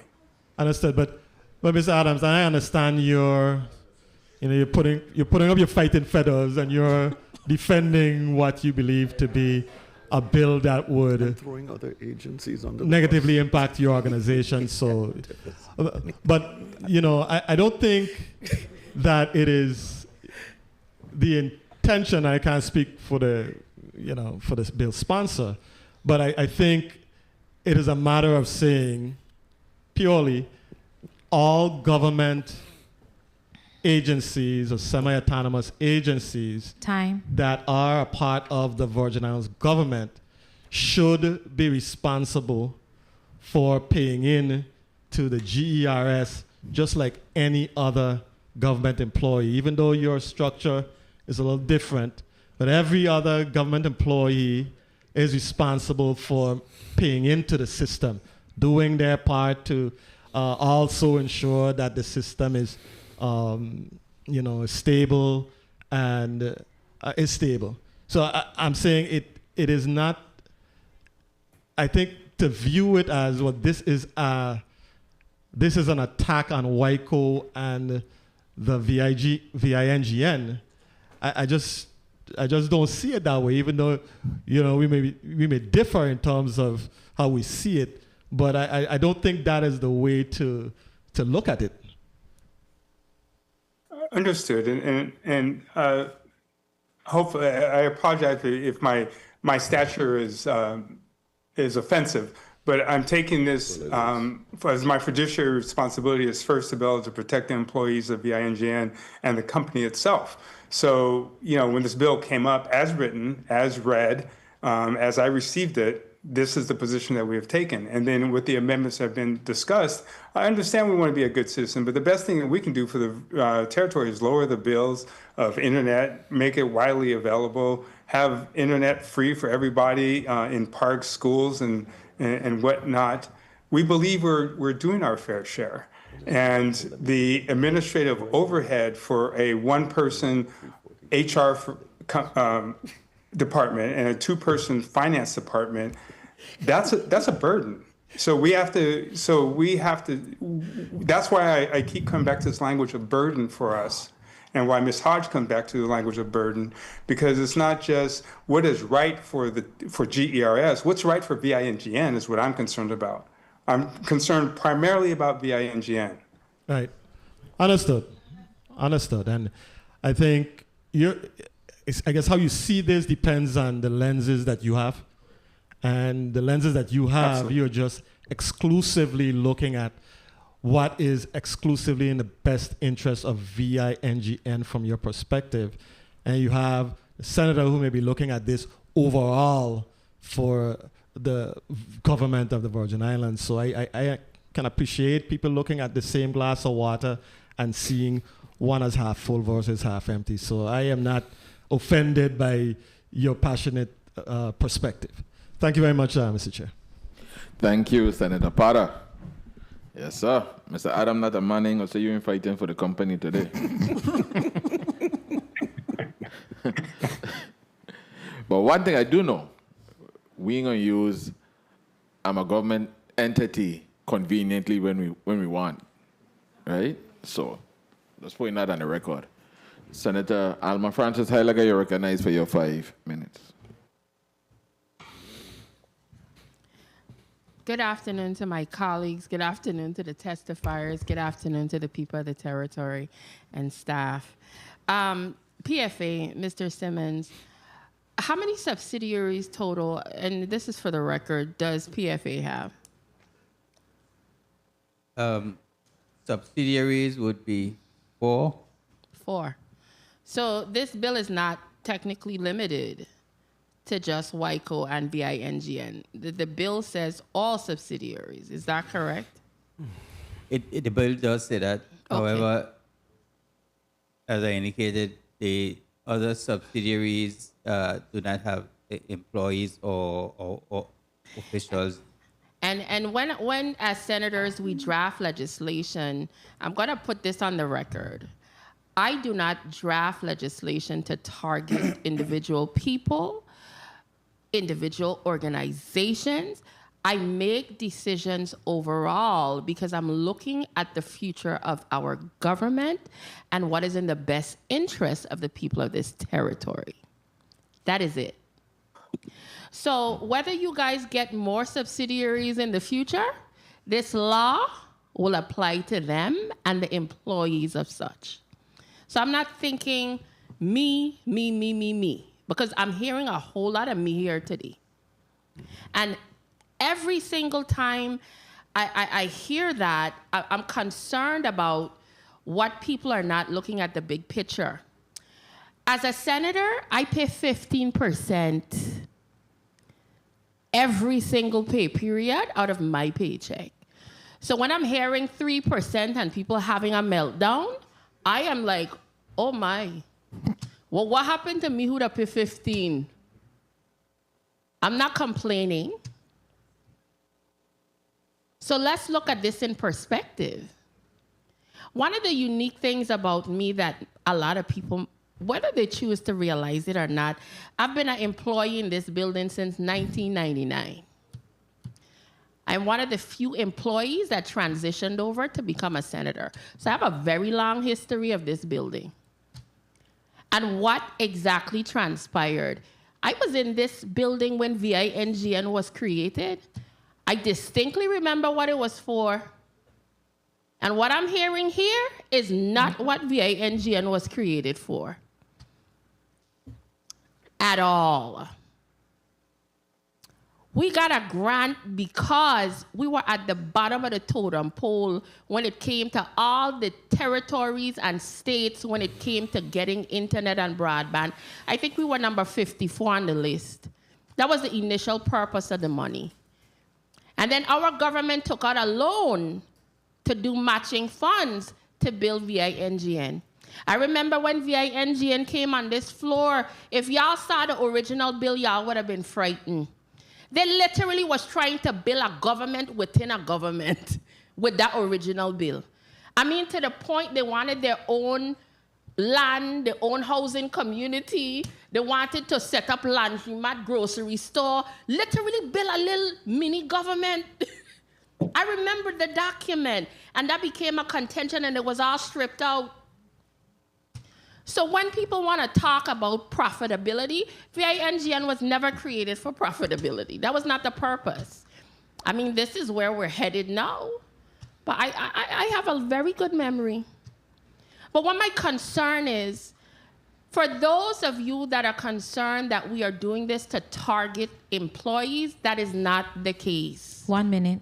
I have to be a responsible government official. I have to be a responsible representative and look at things and make decisions across the board for the betterment. That's it. Now, as it relates to my amendments, I just called my staff and asked them what date did I submit those amendments. They said I sent them in since mid-16th. So I wasn't even privy to y'all testimony. These things, I do a lot of research. I talk to people. I knew what was going on. So I said, well, okay, let's make amendments. Now, I kind of wish they were here today, but I'm kind of happy with the discussion we're having. So then if we had any more, I could just add to it and call it a day.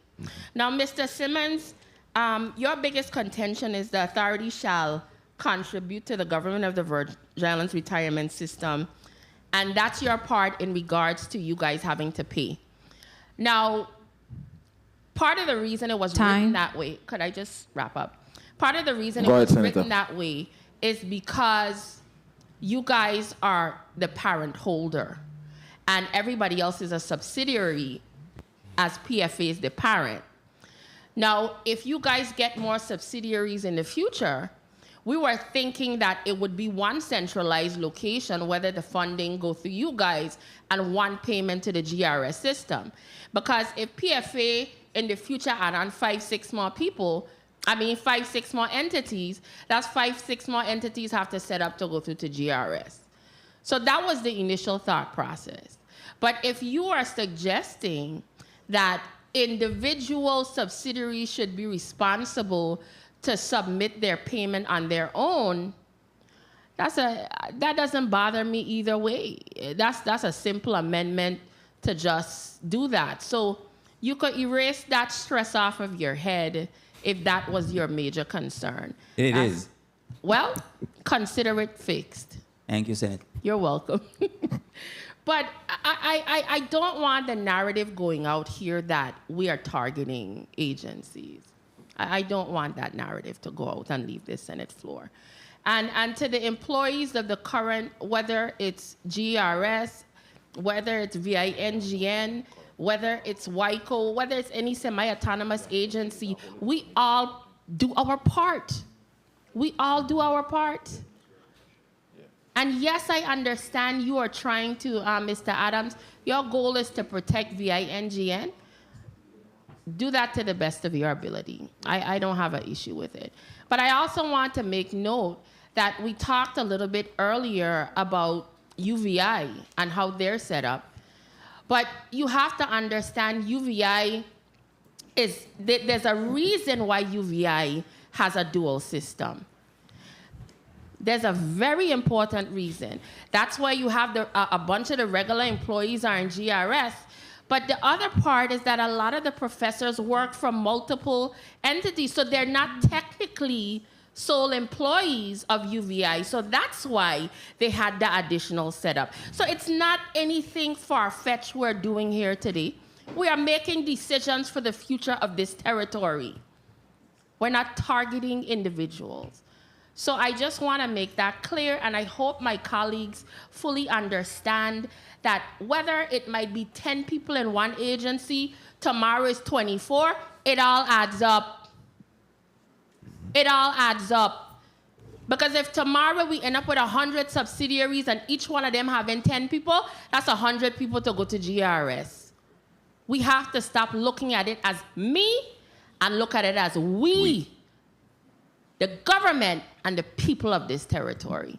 So I'm asking my colleagues, I will be making those amendments, and I am asking for your support today so we could move this legislation forward and we could do something to benefit not only the GRS system, but also our employees, so they could have an option to a much better system as opposed to some of the systems that they're currently involved in.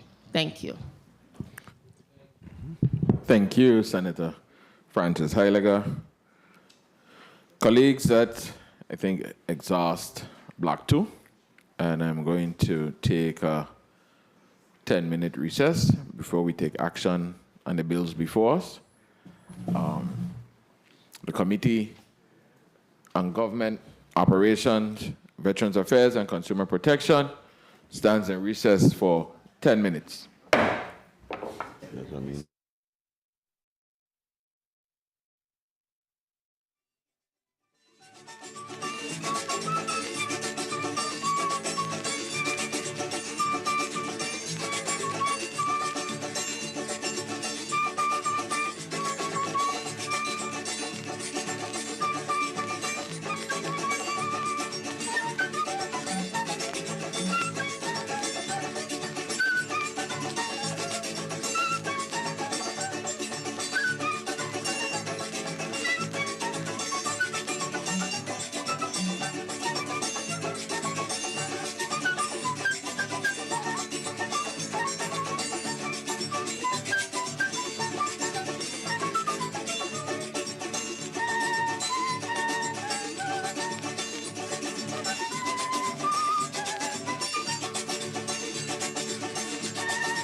Good afternoon.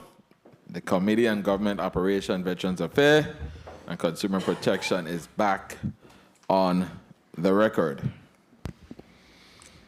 Do I hear... I'm going to do the bills first. Yeah. Motion, do I hear a motion? Senator Alma Francis Heiliger? Thank you. I move to hold Bill number 36-0066, an act amending Title 29 Virgin Islands Code, Chapter 15, by adding a Section 928A, providing that all officials and employees of the Virgin Islands Public Finance Authority and its wholly owned subsidiaries must be members of the government employees retirement system of the Virgin Islands, be held at the call of the chair until a later date. I so move.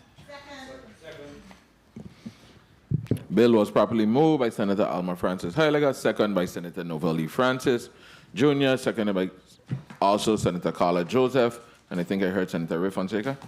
Yes. Bill number... Hearing no objection, so ordered. Wait 1 second.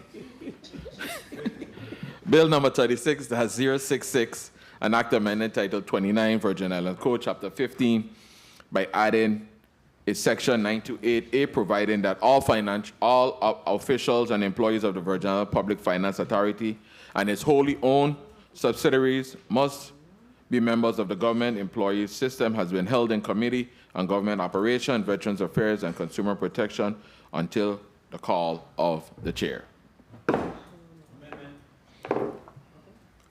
Amendment, Senator Ray Fonseca. Thank you, Mr. Chair. Mr. Chair, I move amendment number 36-437 to bill number 36-0012. Bill number 36-0012 is amended as follows. A, on page 1, line 4, strike all and insert one or more, comma, strike that in the second instance and insert der. B, on page 2, line 1, after the committee, insert of medical review. C, on page 2, line 5, strike all and insert one or more. I so move. Properly moved by Senator Ray Fonseca, seconded by Senator Carla Joseph and Senator Novelli Francis. Hearing no objection, so ordered. Motion. Motion, Senator Ray Fonseca. Thank you, Mr. Chair. Mr. Chair, I move bill number 36-0012 as amended, an act amended Title 3 Virgin Islands Code, Chapter 27, to streamline the GERS disability annuity approval procedures and for all other related issues. I so move. As amended. So, Moved properly by Senator Ray Fonseca, seconded by Senator Alma Francis Heiliger, Senator Carla Joseph, Senator Novel E. Francis. Roll call, and the bill is amended. Senator Ray Fonseca? Yea. Senator Fonseca, yea. Senator Novel E. Francis, Jr.? Yea. Senator Francis, Jr., yea. Senator Alma Heiliger, Francis Heiliger? Yes. Senator Francis Heiliger, yea. Senator Kenneth L. Gittins? Yes. Senator Gittins, yea. Senator Franklin D. Johnson? Yeah. Senator Johnson, yea. Senator Carla J. Joseph? Yes. Senator Joseph, yea. Senator Avery L. Lewis? Yes. Senator Lewis, yea. Senator, there are 7 yeas. Mr. Chair. Thank you, Madam Clerk. Bill number 360012 as amended, an act amending Title III, Virgin Islands Code, Chapter 27, to streamline the GRS disability annuity approval procedures and for the related issues has been voted upon favorably by the Committee on Government Operations, Veterans Affairs, Consumer Protection, and will be reported out to the Committee on Rules and Judiciary for further consideration and action.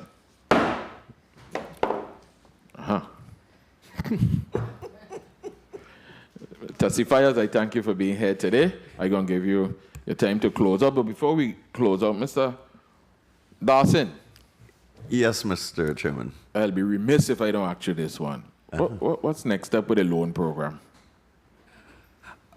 Well, you probably know we've extended it now to include retirees, and we will be, as a management team, making recommendations to the Board of Trustees for their consideration in the next couple of months. So I would ask you to stay tuned. But we do intend to keep the program going in one way, shape, or form. Because people want to, another little touch-up, a little. I don't want to get ahead of the board, but we understand and we feel that is a mutually beneficial program for the GERS and for its members and the community. Good. And Mr. Chairman, Board Chairman, I'd like your favorable consideration. Mr. Dawson, you have 60 seconds to close out. Sure. Thank you for the invitation here today, Mr. Chairman. Thank you to the members of your committee.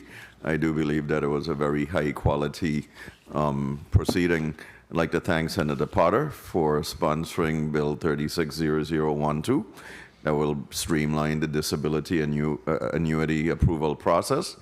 At any point, any of us could become disabled, so we would certainly want to ensure that the process is streamlined so that we can begin to receive our annuity.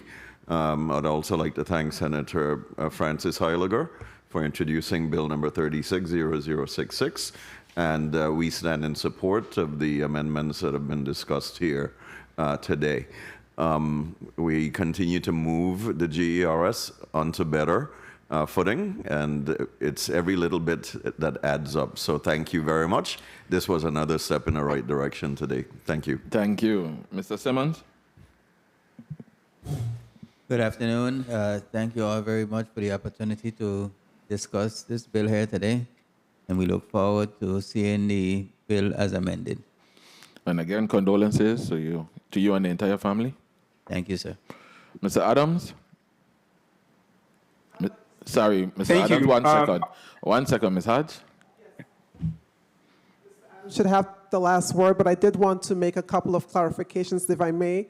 As we spoke about the benefits of the simple IRA, I just wanted to clarify that it is $17,600 per employee because the company has less than 25 employees, and there is a $3,500 catch-up if you're over 50. So this is what pertains versus the 15%. And I also want to thank you all for allowing me to be here today and to be able to testify to bill numbers 360066. During the break, I had an opportunity to speak with Director Dawson and Chairman Colwood, and we were just talking about GRS, and I was reminding Mr. Colwood that in 2022, I did come before the GRS board, and I had applied for the position that now Angel Dawson holds. So I want to say that to say that, oh no, I don't want your job, but I mentioned that to say that we as Virgin Islanders, we do care about the GRS. We are pro-GRS, and I just wanted to go on the record to state that we support GRS, and we will continue to look at ideas and ways that we can help GRS. And so I just wanted to let that be known. And I think I not only speak for myself, but I also speak for others in the organizations as well. And so again, thank you for this opportunity. And I now pass it to our President and CEO, Stephen Adams. So, Mr. Adams, it was 60 seconds for VNGN. So no, you're done now, your time done. Oh, it won't take go that ahead. long. Go I'm ahead. going to go out how I came in. In my closing remarks is a statement followed by a question when this bill is reintroduced. VINGN and WICO must operate profitable companies to remain viable and be able to pay our employee retirement matches. All other government agencies have their matches paid by the legislature during the budgetary process. So if the legislature does vote to have WICO and VINGN included or mandated into GERS, will the legislature match on our behalf, or will we have to pay ourselves? That's my closing remark. Okay. Thank you for your closing remark. Testifiers, you may be excused. Point of personal privilege, Senator Alma Francis Heiliger. Thank you. I want to take this opportunity to say thank you to the testifiers for coming and sharing their thoughts today, as well as thank you to my colleagues for their support of this legislation. The amendments that we were bringing forth, as well as the ones that were spoken about today, we will definitely have those and update the bill. And hopefully during the next government operations meeting, you will hear about the definite improvements to this piece of legislation. As the gentleman just said, his concern about government participating and helping with contributions, at the end of the day, we all have to play our part and do our role as it comes to making sure that not only our government is solvent, but also our retirement system, which is 25% of the gross domestic product here in the territory. So whatever we have to do to make sure that this happens, as a representative and as a senator, I will do my part to make sure that is done. So thank you so much, Mr. Chair, for the time, and thanks again to my colleagues as well as the testifiers. Thank you, Senator Alma Francis Heiliger. Again, thank you, testifiers. I'd like to thank my vice chair, Novel Committee. Novel, been a long day. Novel Francis Jr. Yeah, man. Novel Francis Jr., all my committee members, non-committee members. I'd like to thank all supporting staff. I thank the media, legislative reporters, Sergeant-at-Arms for their assistance. I'd like to also thank my staff, Ms. Joy Peterson-Benison and Ms. Lastar Watley. I'd like to thank the community for always tuning in, especially to Government Operations, Veterans Affairs, and Consumer Protection, the best committee in the House. And anyhow, with that being said, everybody get home safely. God bless the Virgin Islands. There being no further business to come before the committee. The Committee on Government Operations, Veterans Affairs, and Consumer Protection is hereby adjourned.